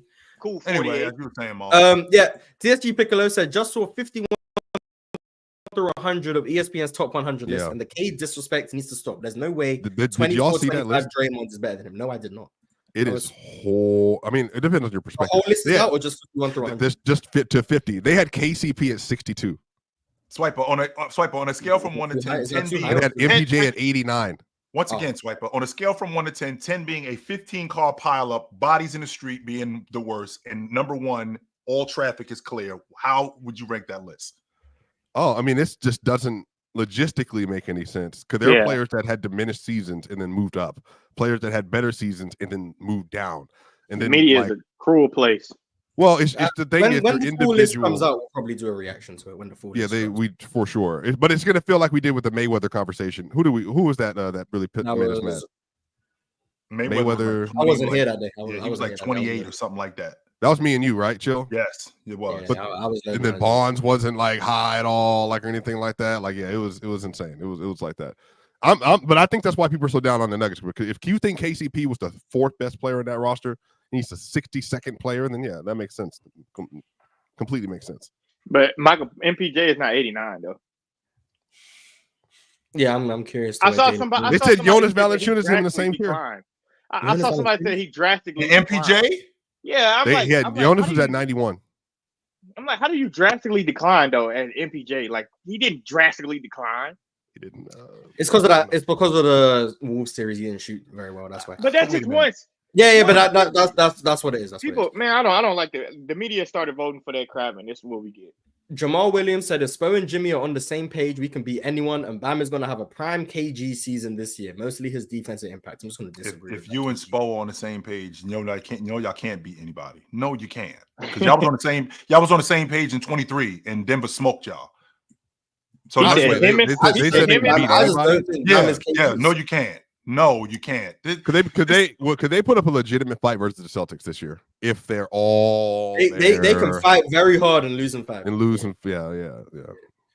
But I don't want to disrespect Jimmy and Bam, but like Jimmy, it would take. You are disrespecting them. Not you, Spiper, but there's a disrespect when the idea that we could take this team to 7 games. They would mop you dudes.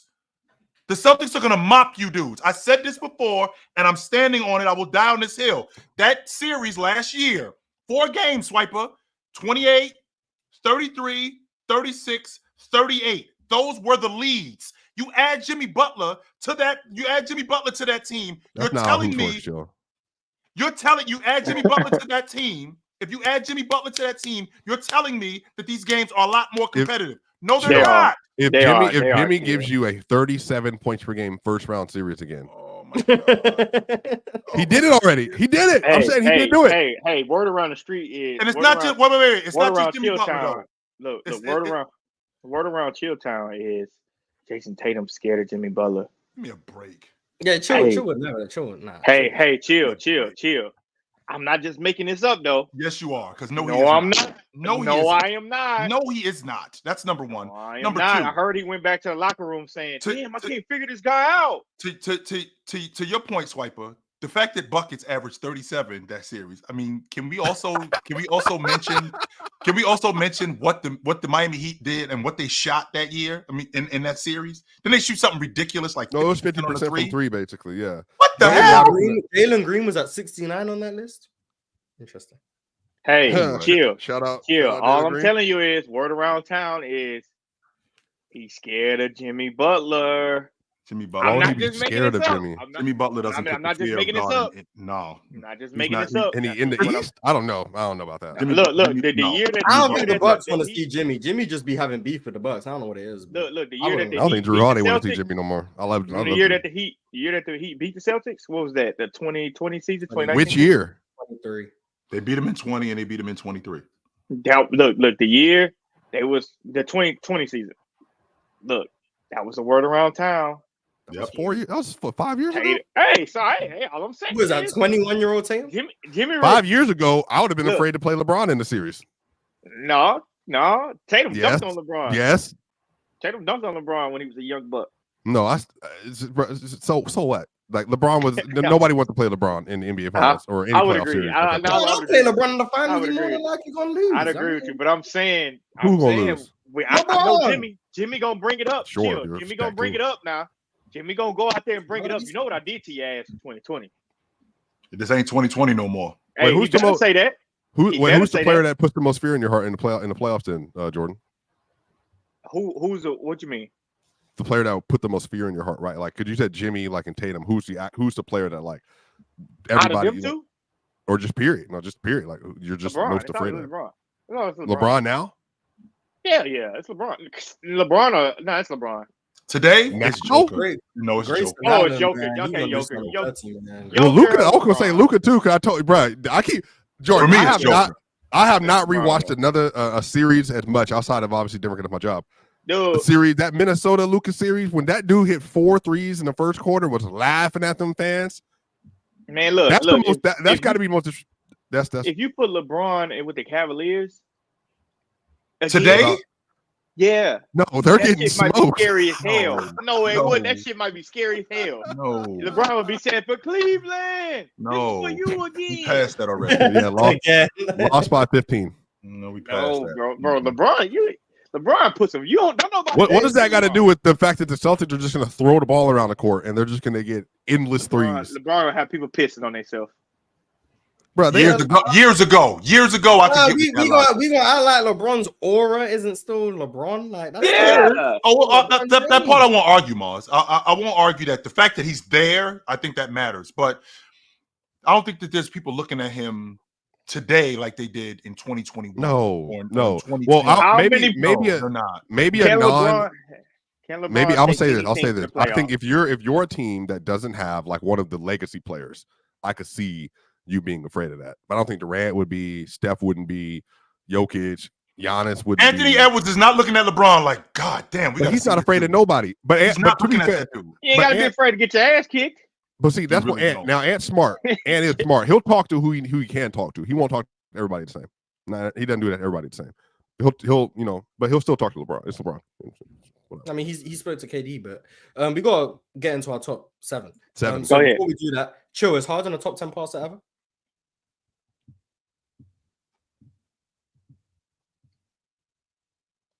No, I don't think so. There we go. There we go. He's not.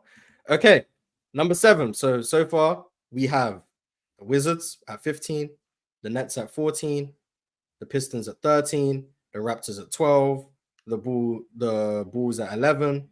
At 10 we have the Charlotte Hornets. At 9 we have the Atlanta Hawks, and at 8 we have the Miami Heat. Mhm. At 7, who do we have?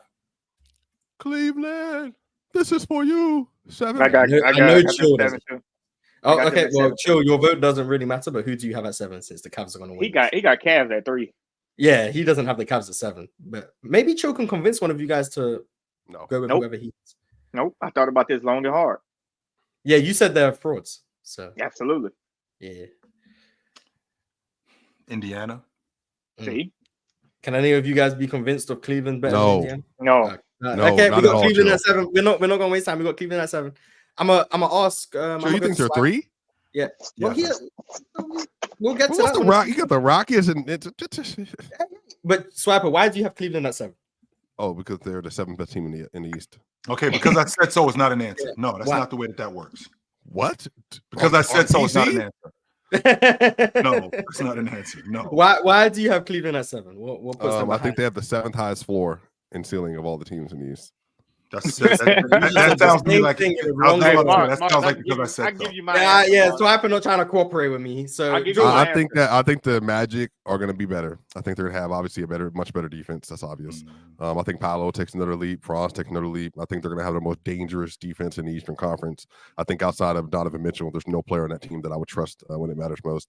I think that I think Evan Mobley's a good player, but I'm just not moved by Evan Mobley altogether. I think from a talent standpoint, just like the rest of the matchups over the course of a regular season, I just think the Magic are just going to take a leap next year again. And I think their defense is going to give them like an extremely high floor versus most teams in the Eastern Conference outside of the Celtics. And they're probably the 76ers. But everybody else, they can lock up pretty credibly. Jordan, is your sentiment The same concept as Swiper, pretty much. Like, I just see, for me, the biggest thing for me was the Cleveland Cavaliers. They have more questions to answer significantly than the rest of the teams that I have in front of them. Like, we just don't know if that duo of Donovan Mitchell and Darius Garland is going to work. And to me, I got Indiana 6 because we know what they system is. We know, what they're gonna do. We know their logic. We know how this is gonna look. We don't know how Cleveland's gonna look. That's my only thing. And I just don't believe in Donovan Mitchell as a number one option. Number one option where? Like as a number one option like player. I think he's better as a number two. I think he has to win.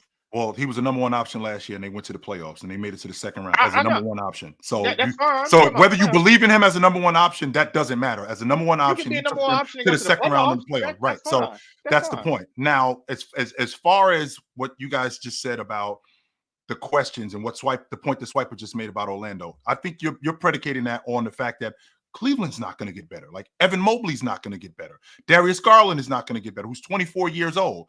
Right, that these guys aren't going to get better. And this is also a team who last year and the year before that were in the top of the league defensively. So for you to say that the Orlando Magic are going to take a jump defensively, much better. Evan Mobley and Jared Allen on this team, they're also going to be better defensively with a different coach in Kenny Atkinson. So the system is going to change, and they're going to be better as an offensive team. Because why? Because Darius Garland is going to be put in better situations. He's going to have the ball in his hands. When Donovan Mitchell played with Mike Conley that year that he didn't make the All-Pro team, even though the Utah Jazz were the number one seed, he played off the basketball, and he was ridiculously not competitive. I'm sorry. He was really efficient that year. So now I'm talking about him playing on a better defensive overall team. Because when he was playing with Rudy Gobert was the guy who was primarily that guy. Well, now I got Jared Allen and Evan Mobley. So I got two of these guys. Plus I have adequate shooting around me, which I do think is going to get better this year. So with all of that being said, I have a team that without Evan Mobley, who missed half the season, who hopefully will be healthy this season because health is going to matter, with him being healthy, with Jared Allen, who should have made the All-Star team last year. I had him as an All-Star, as I think he was an 18-9 guy up into that stretch.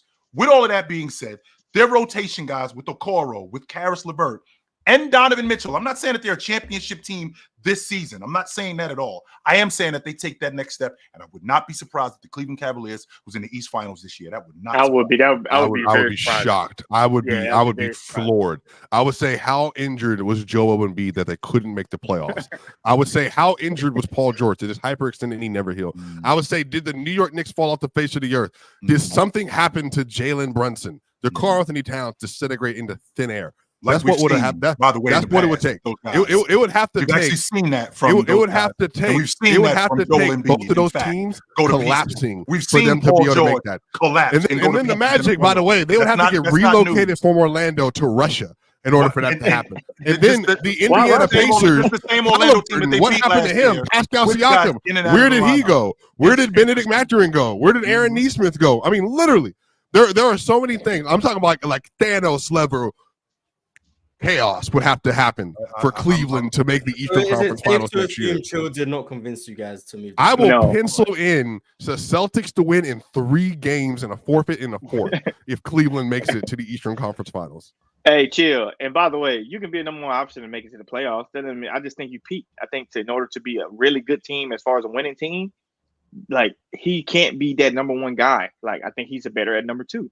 Put somebody else over there with him. Number 2 at what is what I'm trying to figure out. What do you mean? Number 2. Okay, winning a championship. Yes. I can. Well, yes. we don't know who a number 1 is until they win it. We don't know that. No, we know Luka's a number 1. We don't. Okay, we know Luka's a number 1. We know Shay's a number 1. We know Luka's a number 1. Whoa! Stop right there, because we know Luka's a number 1 to get your team to the NBA championship. Just like we know Jimmy Butler is a number 1 to get your team to the NBA championship. We don't know that Luka is the number 1 on the championship team. But we don't know that. But we don't. However, what is Tatum? Is Tatum? We know or is Jalen Brown? Or is Jalen Brown? Or is it Jalen Brown? Is it Jalen Brown? Chill. He's the one that won. He's the one that won the finals MVP. Yes. Is he the number 1? Finals MVP. No, he's not. Forget the accolades, I guess. No. Chill. Donovan Mitchell isn't even a number 1 to get them there. That's what I'm saying. Well, we don't know that. But that's the thing. We until he does that, we don't know. He's the same player in Utah as he is in Cleveland. He's the same player, bro. Actually, he's not, because when he got to Cleveland, the year before he got to Cleveland, they were a playing team. The year he got there, they were a top 5 team. I think they were the second best team. The Jazz was like top 6 in the West. And he never shot that high. He never shot that high from the long ball line. He never shot that high field goal percentage. He shot that high from the free throw line. He never averaged that many points when he got to Cleveland. right? So he's playing on a better team in Cleveland than he was playing in Utah. Yes, but when he was in Utah, the Jazz were like a top 16. They were number one. They were the number one seed. So right? we seen what we need to see from Donovan Mitchell. The reason why they were the number one seed is because they had the best defensive player in the league on their team. They don't have we don't know what that's going to be Mobley? now. That's the thing. Now, again, this season coming up, we could be. You already know where I have Cleveland. I have Cleveland as the 3 spot. I wouldn't be surprised if they ended up. I wouldn't be surprised if they ended up in the 2 spot. That would not surprise me at all. Chill. Well, do you really think Luka's not a number 1 option? We don't know that. Yeah, we do. Yes, we Wait do. and see. Yes, we do. Yeah, Luka just got to the finals. It hasn't happened. So Now, Mars, if I'm gonna say Chill has a point, he looked abysmal and obliterated in the NBA Finals. But again, I think that was mostly predicated to who he was playing against, and the fact that he had a hampered calf and all that stuff or whatever. So come on, man, we know Luka's the number 1 option. Like we do know that. We do know he's the number 1 option. He didn't win, Jordan, so we don't know. But we even talking about getting there. It's okay. He got there. When LeBron went to the finals in 2007 against the or was that 2005? Yeah, 7 against the Spurs. He's the number 1 option on we the knew he was the number 1 contender. option. Nothing changed. Yes, we did know that. Some people are questioning it, but no. at 7 we have the Cavaliers. So at Yes. 6, what teams do you guys have at number 6? Swiper. I told you my 6 already. So I had Cleveland made it at 7. Yes, the Cavs are 7. Man, that's tough, man. Really, this all comes down to Giannis. Is he healthy? If Embiid is healthy, that's it for me, Chill. It's not really about it's just the injuries. Sure. But everybody healthy, and we're saying ranking championship and all that stuff. I would say probably the Magic. We have 1 for the Pacers, 1 for Orlando. Chill. You are the tiebreaker. Indiana. Okay. Indiana will be at 6, but I wanna give Swiper the opportunity to convince one of you guys to change your minds and put Orlando at 6 instead of Indiana. I got Orlando really high, so you ain't gonna convince me. Okay, well, Jordan seems like he can't be convinced, but maybe you got can. Orlando how high? Goodness gracious. 4. Chill. How close are is it just a 1 spot between the 2 for you? 1 spot between Magic Orlando and Indiana. Orlando. Or can you be convinced? I have Orlando at 5. Chill. So I got Orlando at 4. You can be convinced. Go ahead, Swiper. So let me put on my work voice. So this is Hold what I'll say. on. Let me get my notes out in front of me and let me get my glasses on because now we're in a meeting. As you were saying, Swiper, sir. So this is what I would say. I would say that Tyrese Halliburton, if you consider the season that he had, Chill, if he's healthy. Remember, he was averaging 27 and 12 on 67 true shooting for the first third of the year last year. Almost had me in tears watching him when he had that 20 and 10. Because I thought I was watching Stockton all over again. But keep going. Yeah, it's probably unsustainable. But let's just imagine. I would make an argument that in a regular season, he is the best offensive engine in a regular season. In a regular season setting. In the Eastern Conference or? No, I'm saying last year, he had an argument for the best offensive engine in basketball last year. Mm-hmm. Now, wholesale, Luka, Jokic, all that stuff. Yep. But I think when you're talking about the Indiana Pacers, I want you to think about how viable they're going to be, how many schemes they're going to be able to play. They're going to have Jackson off the bench, Miles Turner, Pascal Siakam, Benny, Aaron Nesmith. I think we both agree it's one of the best wing defenders in the league so far. I think he got a really nice contract on this roster. Obi Toppin. They actually have a better defense than people realize from a personnel standpoint. Now, most of their issues are going to be about commitment on the defensive end, but they actually proved that when it comes to strapping up the last 5 minutes of the game, they can. But that really depends on Hallie's ability to be able to move his feet and be healthy and all that stuff. But again, Pascal, Miles Turner, and Aaron Nesmith, that's a really good defensive trio. Mm-hmm. So then you put that on top of that. Hallie's a great pull-up shooter. He's a great half-court player, great passer, great shooter from 3 as a spot-up shooter, really good from mid-range. He's actually very good for a guard around the rim. You give him a bunch of lob options on that team as well and some explosive athletes on the wing. I'm going to make an argument that when you consider that in the NBA playoffs, you need half-court scoring, and you need people that can hit efficient shots from easy opportunities and also creating shots from more difficult opportunities. Sure. Well, the Magic don't have that. And I think Paolo's going to be really good. They simply don't have a player that covers that. Hallie does that easy. And Pascal Siakam has even proven, even last year in the NBA playoffs, that he could do that. Remember, the first part of the playoffs, he was playing like a top 8 player in the playoffs, Pascal Siakam was. He was playing very well, scoring at high efficiency. Look like KD in the mid-range. Yes, he fadeaway did. posts, all that stuff. So Sure. I'll make an argument that it's just their offensive ceiling. I don't think that defensively they'll be as bad as people perceive them to be next year because their personnel's better. But because their offensive ceiling, Chill, is so much higher than the Magic just on the strength of their personnel. And you always say this too. Think about this. You usually say if the teams are about equal, what do you usually default to? My best player is better than your best player.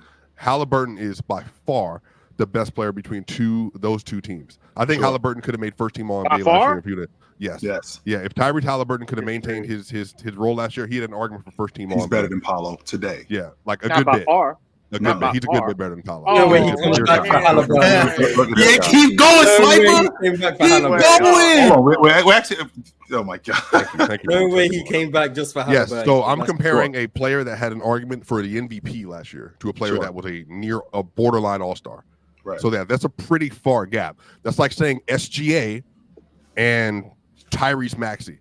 There's a pretty big gap between those two players. And I'll even say it to you, Chill. I'm not this high on him, but I know people, accredited people, credentialed people, that think Tyrese Halliburton is one of the 10 best players in the sport right now because of the fact that he led the single best offense in NBA basketball history when he was on the court last year over the fourth that he was healthy. So I would say default to the best player, did that with Luka too. default to the half-court shooting, and default to the shooting and the playmaking advantages they're going to have over the Magic. That's why I think you should put them over the Orlando Magic. That's a fair. That's a fair argument, to be honest with you, because when I think about how good Tyrese Halliburton is, he's the engine in terms of that offense that makes that offense go. But I think on the flip side to that, I think the separator is as good as they are offensively. I think that the Orlando Magic are that good, if not better, defensively. We're talking about a team last year who, at the top of the league defensively, at one point they were the second best defense in the league, and they caused a bunch of different mismatch problems. I think Jonathan Isaac is one of the best defensive players in the league for the amount of minutes that he plays. The fact that he's as long as he is, the fact that he's as rangy as he is, the fact that he's as versatile as he is. Would you guys focus? Would you guys focus, please? The point, right? The fact that he's as versatile as he is, and the amount of time that they use him, I think that's crucial for what Orlando does just defensively. And the fact that they don't score a lot. Go ahead, Swipe. Well, I was just going to remind you, even with the defense, you do remember they couldn't hit a jump shot for the first couple games that Cleveland series. That's why they haven't added that. They did not add somebody who's a standalone knockdown jump shooter to the roster. To your point, when you just thought the same reason why you talked about Cleveland not being that, because you thought that Orlando was going to be better. They're going to be better this season offensively. They're going to get better. Like when I think about Paolo, he's going to be better as a scorer. Franz is going to be better as a jump shooter. They've actually not only is Franz going to be better. Will they be better scoring duo than Hallie and Siakam? I think they could be. Yes, I think that they could be a good scoring duo. I don't know if they're going to be a better scoring duo. Better, but do they need to be when their defensive floor is so high? Yeah, I don't think they need to be. Yeah. This is where I'm your going. defense is fine, but in the playoffs, Chill, if you can't score, then we're just going to stop it at dead. Like, you have to be able to score. Even the Wolves last year, when they were a little bit. Ant was hitting shots, Nas was hitting shots, Carl was hitting shots. They don't have one high-end shot maker on their roster. Not one. That's going to be a problem, Chill, in a healthy East. And the flip side to that is the Indiana Pacers don't have one high-end defender. Yes, they do. Yes, they do. Not like the Orlando Magic does. But you're saying situational defense with Aaron Nesmith and Pascal and Miles Turner. The point is as good as Nesmith is, as good as Nesmith is, I don't think he gives me the value. I don't think he gives me the value that Jonathan Isaac. Well, of course not. But you're not comparing that, though. I don't think he gives me the value that. I don't think he gives me the value that Jalen Suggs gives me. I don't think he gives. Okay, but Chill. Go back to last year. Then what beat the Pacers? The Pacers were not beat by defense last year. Even they and you know how I know this, because the Celtics had the number one defense in the sport last year for the most part. The Celtics had mad issues without Tyrese Halliburton stopping that offense. Those scores were in the 120s. In the NBA playoffs, in the Eastern Conference Finals, without Hallie. The thing that saved the Celtics was their shot making. It was their shot making that won them that series. It was a sweep. Yeah, but no Hallie. So that's what the difference is that the Magic can't get to that ceiling. They don't have the ability to have high level shot making over the course of a series to be able to beat the Pacers like the Celtics can, like the 76ers can, or like the New York Knicks can, or even like the Milwaukee Bucks can. Indiana had a 122 offensive rating in the postseason. 122 versus the Celtics. It was the best in the league. It was the best. Yeah, it was ridiculous, 100%. And Orlando, to your point, when you talked about where they are offensively, they were that last year. So now this year, I anticipate them getting better. And I anticipate them getting better, not just offensively. I anticipate them getting better defensively. And that's going to create a lot more offense for them, a lot more transition buckets, not only transition Well, who's buckets. creating offense for them, though? Who's their primary creator? Well, I think I think You think Paolo? that's what I was going to say. I was going to say Paolo. Well, how many? who I How many? didn't- How many? I'm not gonna put Paolo on the same. I'm not gonna Well, put no, Paolo. but do Pascal. Do Pascal. Is he better offensive creator than Pascal? I do. I think Pascal is a better scorer. I think overall, I do think that Paolo is a better offensive player. I think he's a better distributor. I think he sees the floor different than Pascal Siakam. Even in year 3, I think he's better at that. Now, when I think about the defense for what Orlando has, and I think about their rotations, I think about how much better they're going to be this year overall as a unit. And I think that their defense, I don't think that as good as Indiana is offensively, I think that Orlando is that much better defensively. But and I think that chill, they do take a step. They don't have to take the Indiana step offensively and be at a 115 or at But a chill, 20. is it easy? But I Is feel it like easier I to feel like create- if they're good enough, where they can score points at a But good chill, rate. hold on. Is But it be easier good, to but be create better half-court scoring in a defensively? playoff setting? I think they're better than Indiana. Is it easier to create half-court scoring in a playoff setting, versus a set defense? Well, when your or team easier, is that, or It depends easier on- to create a well, half-court defense? It depends The on Magic- how you're creating it. It depends. and the Magic plays better offensively when they play the Pacers because the Pacers can't defend. No, So that's it's not not- true. I was waiting for someone to bring up the matchups Yes, they they had do. The last year. Magic Orlando played them. handled Indiana last year. They- because they pretty play much so do- fast, and because because they play so fast, and because because Indiana Don't play plays as fast. defense. And You because can't say they Indiana don't play plays as- defense. They had They multiple don't. stretches in the playoff where they were to block down. Well, okay, They- multiple Orlando stretches beat in the them 2 out of playoffs. 3 But if they're times last year. healthy, They beat them the question is, 128, are both 116, personnel 117, healthy? 110. Huh? I said 128, Orlando beat them 130, twice sure. last year. Yeah, but just to 116, remind people, the 117, people that 110. have won the NBA Finals as of late Sure. have been offensively inclined teams, decimating set half-court defenses that were Sure. very good relative Denver to their did year. it. That was the Celtics, Denver did it. Denver, Golden State did that, and the Bucks did that. But none The of them Suns- had a bad playoff defense. We No, have I to, agree. like, Do you we have to think move that on, but the Pacers had a 120 defensive rating. They have a Yeah, I horrible know, defense. but then that's the garbage. thing. They still made Eastern Conference the Finals. Magic had a 101. Now it's only And a they made 7-game and they made Oh, the yeah, Eastern they Conference did. Finals just because, Incredible. and they made And they the lost Eastern to the Conference first round Finals. because they couldn't Yeah, make any only a shots. 7-game And they chance, made- but they had a 106 offensive rating. But they made you the Eastern Conference Championship predicated on what you just talked about. I mean, Milwaukee was decimated by injury. They lose Dame. They lose Giannis. That has a lot to do with it. Then they end up getting past the Knicks because they basically lose their entire rotation. So when you get to when you get to that point where teams are decimated by injury, that's where the luck comes in. What But was when we're their talk- defense but- when they after the trade? Can you find out? It was When they around traded- it was. I remember looking at it like average. I think it was around average, like middle. 14, It was around 15. What was their It offense? It was around bottom average. half of the 15 through 20. It was somewhere Yeah, in that range. that's fine. But what was I their think offense? the separator with Orlando and Indiana is the fact The that last piece Indiana's defense isn't nearly as good. Barely as close. Yeah. As nearly as Nearly. close. And I think offensively they can get to a space where they can score. That's points. just not why I that's not have how them. it works in the playoffs. Viper, you anymore, Joe. didn't convince Chill. Here's what it is. Well, we're not, I'm trying to help this man. Can we see them in the series next year? Unfortunately for you, Jordan has the Indiana Pacers, and so does Chill. So Indiana will be the number 6. Chill has Orlando number 5. I do. Swiper's gonna have Orlando number 5. But I got Jordan the does- Sixers number 5. Jordan, do you Okay, wanna see, try- that's who's on your side. Chill, that's who's on your side. That's who's on your side. He said Yeah, he had the but- magic about the 76ers. That's but who's on your side. Jordan, You- I'm gonna you give you. feel good about that? I'm gonna give you the floor if you want to try and convince one of them to pick. This is the reason why. This is the reason why I have the Sixers at number 5. Number one reason: Joel Embiid not playing back to backs. How good will they be on the back to back? That's number one. So I got them losing majority of their games on the back to back. Number 2, Paul George just not being healthy. Like to start the season is not really a good sign. Number 3, when I go back to Orlando being number 4, I think their defense is super, super good. And I think when you increase the minutes of Jonathan Isaac, he makes their defense even better, like way better. So I think you have a number one defensive stopper on it that can guard your best player and shut him down. And then you add more years of experience for Banchero, Wagner, and then you add a valuable piece like Contavious Caldwell-Pope, who, when sometimes you're in a drop, he can knock down them threes. He can knock down them shots. Jalen Suggs get more confidence, more experience. And I just overall think them with more years under their coach, I forgot his name already, but coming from the Mavericks, Mosley. Yeah, more years under him. Jamal Mosley. I forgot his name. I got it. Jamal Mosley, with him implementing his system and him believing in it and taking that process to actually go through with it.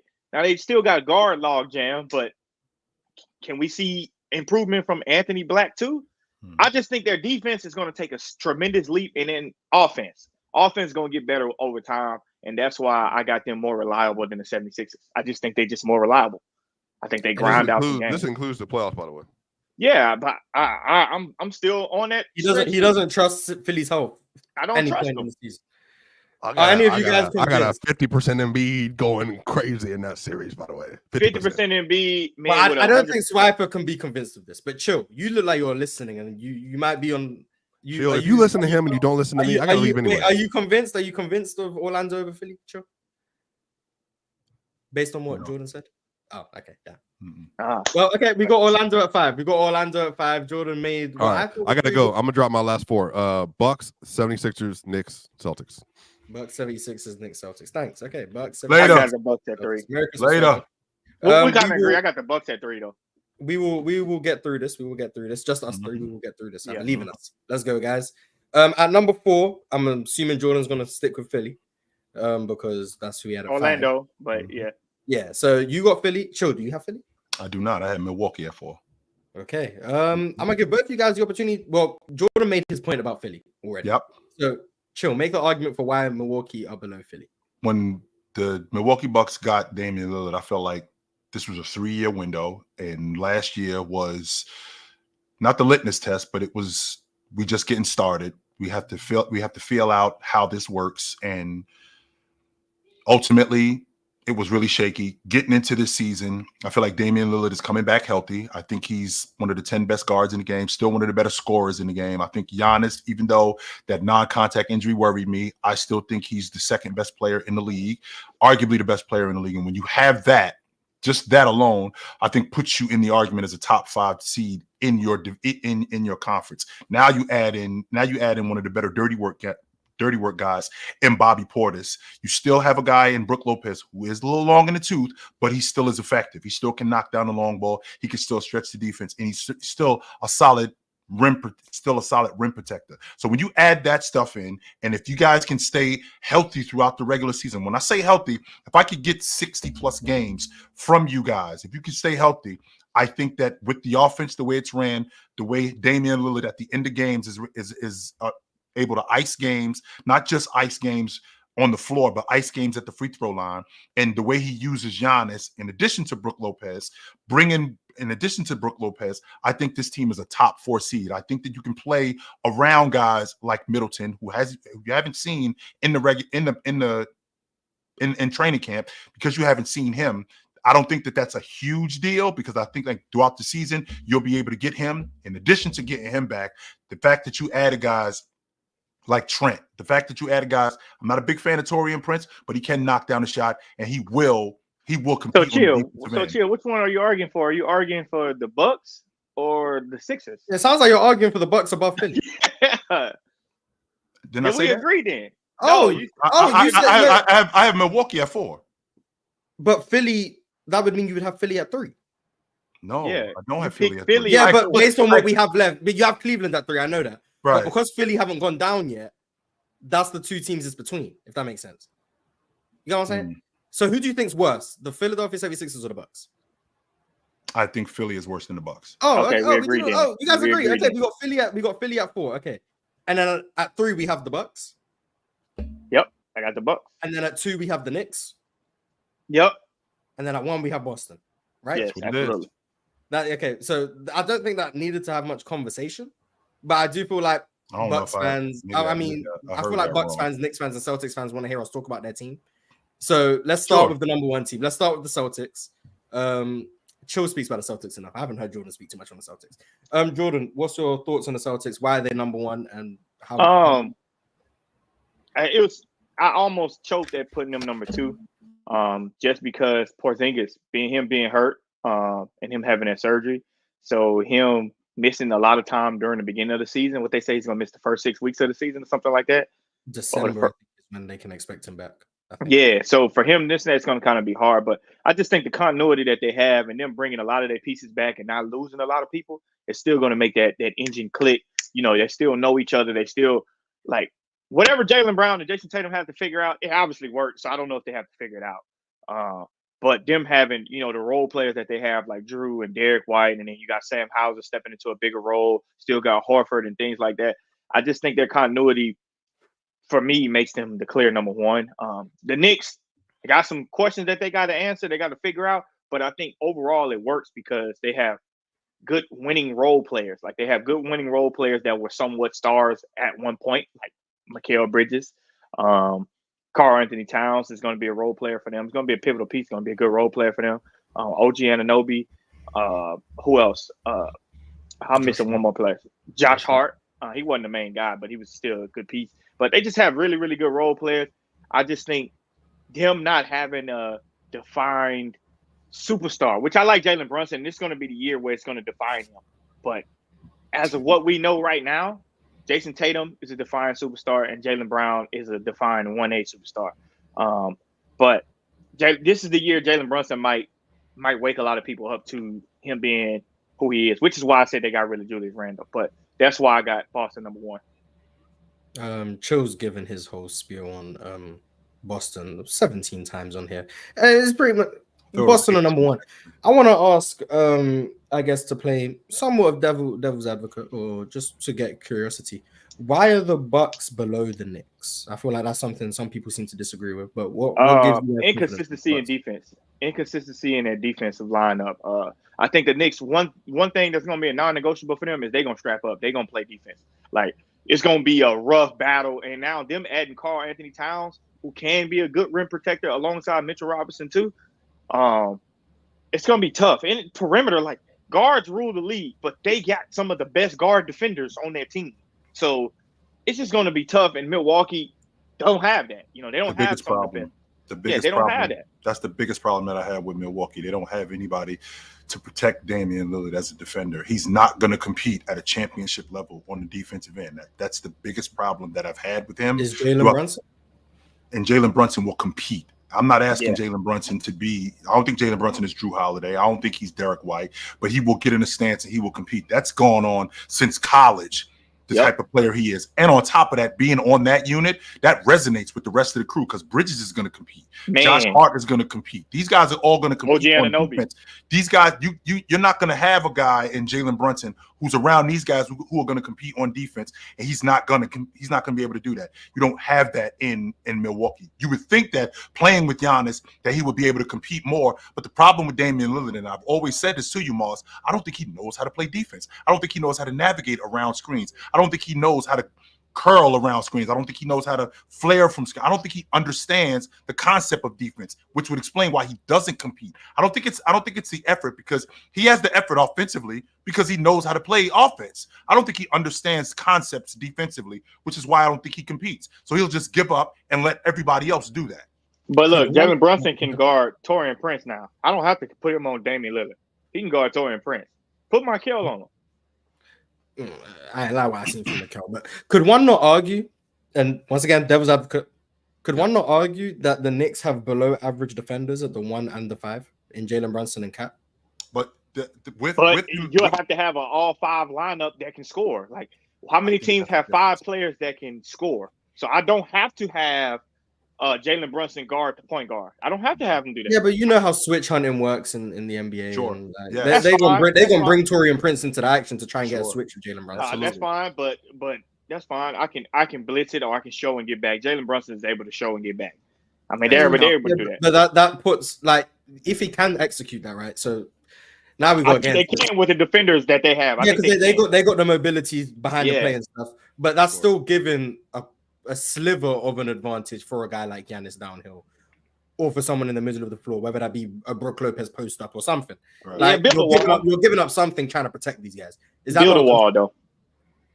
Build a wall and back. To your point, Mars. I think we all agree here that we're not going to stop Giannis. So I'm going to have to eat that production. Yeah. Whatever he does, focus. Whatever he does, I'm just going to have to eat that. Okay, fine. However, like when you mention guys below average at the 1 spot and at the 5 spot, if I have a guy that's below average, I have actually people to protect him when that guy is going to compete. So a guy like Jalen Brunson, who is below average as a defender, I won't argue that point, Mars, 100%. But he will navigate to get around screens. He will close out he will close out and put a hand up when a guy is open. He will do that, and that's not a detriment to his offense, as opposed to other guys where those guys won't do that. And on top of that, with Cat gives me other things in addition to outside of him not being a great on-ball defender. Like Cat will rebound. That matters with a guy who's playing defense. Cat will be somewhat of a paint presence. Yeah, he'll be a rim protection. He did look out of sorts when him and Rudy first got together at the 4. He looked completely out of sorts because he didn't really know what he was doing at the 4. Once he got around those guys and understood the concept, it did look a lot better because he had guys to protect him. So that I feel like that elevated his not only his effort, but that elevated his IQ to understand, okay, how do I close out? When do I go rebound? How do I deal with pick and roll? When am I in drop? When am I not in drop? I think he understood that a little bit better. And I think playing with Tibbs, whom he's already played for, I think the concept, will be there. I don't think he's got to be an all-league defender. Nope. But his idea of competing on the defensive end, I think that's going to be there. So the fact that you have below average players at the 1 and at the 5, and you got other people to protect them, I think they'll be fine. Okay, so everyone seems set on the Knicks over the Bucks. I guess I'm not as high on the Knicks as you guys are. I think having them at 2 is fine. I don't think they're as good defensively as you guys think, I guess. I'm not as well. I think Cleveland is better than them. You already know how I think Cleveland could be better than them. I'm not sold on the Knicks at 2. That's where they are right now. I'm not sold on them. No. Mm-mm. Yeah, So let me show everyone what we got. We have the Celtics at 1, the Knicks at 2, the Bucks at 3. We have the Sixers at 4, the Magic at 5, the Pacers at 6, the Cavs at 7, the Heat at 8, the Hawks at 9, the Hornets at 10, the Raptors at 11, the Bulls at 12, the Pistons at 13, the Nets at 14, and the Wizards at 15. How do you guys feel about this list? I'm cool with it. Yeah. Cool with it. Only a few of mine was off. We was pretty much agreeing on a lot of them. I think the Wizards are going to be bad, but I to be honest with you, Mars, I mean, you and I had this conversation yesterday about the lottery and the fact that, it doesn't really matter because Atlanta ended up, winning the lottery. But if you think about who won it the year before them, San Antonio, they were garbage. They was the bottom of the league. Who won it the year before them? So there have been plenty of teams who've won the lottery that were garbage. I mean, Detroit ended up with a top 5 pick. When I think about the Nets and the Wizards, as bad as I think the Wizards are going to be, I think the Nets are going to be equally as bad. I think that I think these two teams, I know how you feel about Ben Simmons, but I think the Nets are going to be equally as bad, if not worse, than the Wizards. I don't think they're going to be Detroit bad, but I think they're going to be equally as bad as the Wizards. I think the Wizards are going to be Detroit bad. So I guess I think the Wizards are going to be the worst team in the NBA, bro. And they're still not going to get Cooper Flag because they're not going to put Cooper Flag in DC. Yeah, he gonna go somewhere. It's gonna be similar to Wemby. They're gonna rig the draft to get him somewhere. Yeah, they can't put Cooper Flag in. They might rig him to put him next to Wemby. Who knows? I don't know what the league gonna do. They can't put Cooper Flag in Chocolate City. It's not gonna happen. Yeah, they not gonna do that. If they put Cooper Flag in San Antonio, I am out. I'm here for it. I wouldn't be mad at that. I wouldn't be mad at that. I want to see it. Yeah, I want to see it. So the reason why is because of now I'm convinced that it's rigged. 100%. I was convinced it was rigged when they got Wemby. Because how the Rockets don't get Wemby?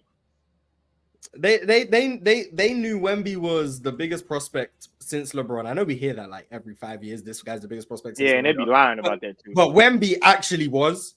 They was like, and the Rockets were coming off 2 years where they looked like the biggest joke in the NBA. They was like, we can't send him to Houston because there's a chance he might not pan out. So we have to send him to somewhere where we believe in their development, their structure, and they have a Hall of Fame legendary coach. Shit, if he was with the Rockets last year, we might have made the playoffs. That Charlotte thing. Yeah, but that's because they didn't know Houston was going to be competent last year. If they would have known, they would have just let us. I knew that. I knew that because when I saw Steven Silas coach and we were in a lot of games and then we just end up losing by 20. The Rockets would be in them games and in the fourth quarter they would lose by 20 points. I know if you got a better coach in there, it was we would be way better. It was a frat house. Silas was a, yeah. We don't. It was 100% a frat house. It's the Charlotte one that I'm not completely sold on because I feel like they could be. Steven Silas is definitely one of the worst coaches. Very much like you said, Miles, when you talked about when the playoffs started last year. You told me, chill. I think Dallas could get bounced in round one, or they could be in the NBA Finals. That was before the playoffs started. When I look at Charlotte, Charlotte could be where the Nets are, or they could be fighting for a playoff. They could be fighting for a playoff spot because I feel like LaMelo Ball is that good when he's healthy. And I feel like when I saw Bridges when he was in that contract year, and that the fact that he's there and he's back with this team, plus what Brandon Miller does, and I think he's going to get much better. I'm not sold. I know it's where it is right now, but that's the team what I'm thinking about right now, where I'm like, that could be something different. They're a volatile team. A lot can happen. Injuries, young guys not developing how you want. We don't know. Brandon Miller might develop into a guy too, though. You never know. So. Yeah, and like there's such so many question marks in terms of good things and bad things. Like if everything goes wrong, they're the Wizards. If everything goes right, they could be fighting for a 7-8 seed. Like yep. Anything can happen with Charlotte. And can we see Mark what's his name? Mark Williams. Mark Williams, if he could develop into the defender that he was in college, you dealing with something. He just needs to be healthy too. Like that. Yeah, I know how health is a big thing for them. Like, but I'm hoping Mark Williams is healthy this year because he's really impactful already. But we gonna read these last super chats and then we're gonna get out of here because I read super chats on time and I end the show on time. Yes. So Slitherman, W Mars host. Come on, man, I do this. Give me a pay rise, man. Slitherman said, always hated this goofy number one option logic. No one would have said Chauncey Billups or Ben Wallace were number ones, but Detroit won a chip. A lot more goes into it than that. Well, Slither, wait a minute. Okay, so the Detroit situation, that's an anomaly because you have anomalies in situations like this where you'll have a team like Detroit where it's not clear that this guy is the best player. But for the most part, you know who the best player is on the championship team. Right, 100%. Is the best player on the championship team necessarily a better number one option than someone who's not the best player on the championship team? Well, it depends on what you're asking. Like, for example, let's say if the Utah Jazz, too, Mars, but that doesn't 100%. Like, let's say, for example, in 21, if the Utah Jazz would have won the NBA championship, is Donovan Mitchell more of a number one than what Rudy brought to that crew? Because now what it entails is who's the best player and who's the most valuable player. Like, which one of these guys can we live without? No, I'm speaking less on the team and more like if we don't even have to use a hypothetical. Let's say, for example, you go back through NBA history and you look at the NBA champions, right?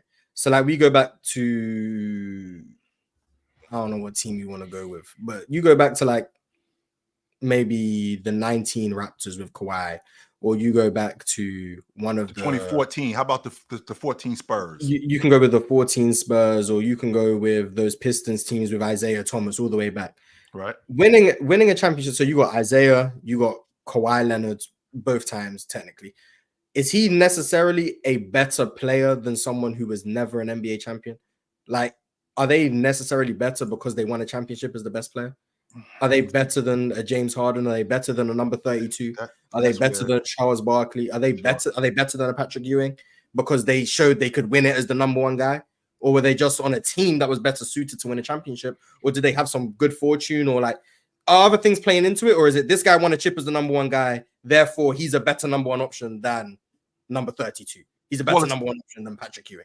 There's like, what's the context? I don't think it's that cut and dry that, we won the NBA championship, so I'm better than you. No, it's not that cut and dry. But you do have to win, though. No doubt about that. But with that being said, when you get outplayed by a better player in a championship, for example, when Malone went up against Jordan, he got outplayed by Jordan. Now, does that mean that Malone isn't better than Chauncey Billups? Does that mean Stockton isn't better? Does that mean Stockton isn't better than Tony Parker? because he got outplayed? Does that mean that? That's why I have a difficult time with only using championships, because I can't only use championships because there's so much that goes in to winning an NBA championship. Sure, when you get to that stage, you have to perform, and you got to perform at a high level. And that thing could have went the other way in Toronto when Kawhi Leonard got there in 19, but it didn't. He actually did perform at a high level. Does that mean he's better than Scottie Pippen?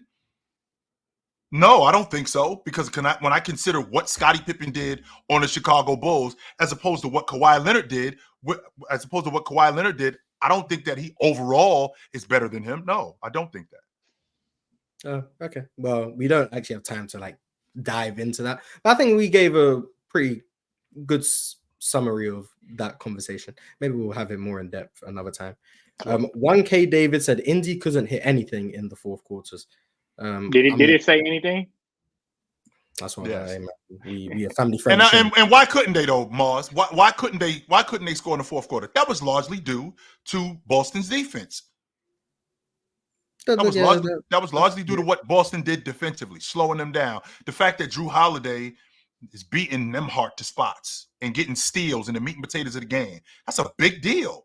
Getting big rebounds. That's a big deal. As good as that offense is, they got slowed down when it mattered the most.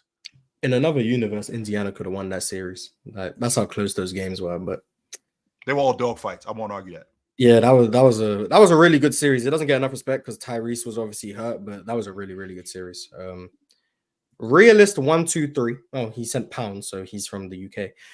I see the Magic scraping the play-in and getting bounced in the first game. So they don't even make the playoffs in his estimation. They're in the play-in and they lose. Paolo really needs to work on his jump shot. France is inconsistent. I'm not moved. You will. Obviously, you guys disagree, but can you see a world in which Orlando's in the play-in and don't make the playoffs because they lose? No. Interesting. I don't know. They're like a Clippers. You guys think they're gonna be in the playoffs next year, Gary? I do. I think they're top. They're like a Clippers without when Doc Rivers was there. You know, they just win games, and then they just end up like fifth, fourth seed. Okay, so a really good regular season team. Yeah. Okay.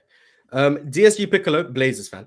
I knew it was rigged once they said the Blazers were one ping pong ball away from getting Wemby. Shit just sounded sketchy to me. Flag to Portland. Yeah, you guys not getting Cooper Flag. I've told Portland fans before their history with the number one pick is so bad. They're not going to send a generational player to Portland because their history with the number one pick is not valid. Like we don't want to risk that. If they were going to get a number one pick, no disrespect, they would have got a Risa Shea. That's what they would have got because their history of number one picks is either they don't pan out or they get hurt. That's what they get. Like you look at they've had four number one picks. They've had 4 number one picks. LaRue Martin, who lasted like 3 years and is one of the biggest busts in NBA history. Correct. Bill Walton, who got the only championship and then was hurt after 3 years in the NBA. Michael Thompson, who didn't pan out as a number one pick standard, and Greg Oden, who lasted 4 minutes before being hurt. That's their number one pick history. They're not going to send a Wemby or a Cooper Flag or whoever the next generational or close to generational player is to Portland. The history is just not good enough. Keep Wemby out of Portland. No question about that. Yeah, keep Paolo Banchero out of Portland. That's exactly what they're doing. You're going to get a Risa Shea number one pick. You're going to get a Kenyon Martin number one pick. No disrespect, but that's what you're going to get. And last super chat before we get out of here, Slitherman with a 27.99 Canadian. Chill. It's not about a player being the best on a team. It's about saying player can win as a number one or can't. Chauncey sacrificed for Larry Brown's vision. What if the Celtics made no moves and Tatum doesn't win? Is he a number one? So basically, if the Celtics don't get Drew and don't get Porzingis, and Jason Tatum's still the same quality of player, but because they don't have those players and they don't win, does that make Jason Tatum a lesser number one? I think he would do more if he didn't have those players, though. Even if he did more, you have to. All of these guys that we talk about, right? As good as James was in 2007, until you win it, on a championship team. You're not a number one on a championship team. You're a number one on a contender, 100%. But until you win it, you're not that. And that's that would have been the case with Jason Tatum. Is he the best player on that Boston Celtics team? 100% he is. No doubt about that. But is he a number one on a championship team? Until you prove that, you're not. I'm of the belief. I saw that with Kyle Lowry in 2019. I didn't think that you could win the NBA championship with Kyle Lowry as your starting lead guard. I just didn't think you could do it. Enter Kawhi Leonard. Kyle Lowry is starting point guard on a championship team. There's your championship point guard. Now, does that mean he's better than Maurice Cheeks? Does that mean he's better than Chauncey Billups? Does that mean he's better than Tony Parker?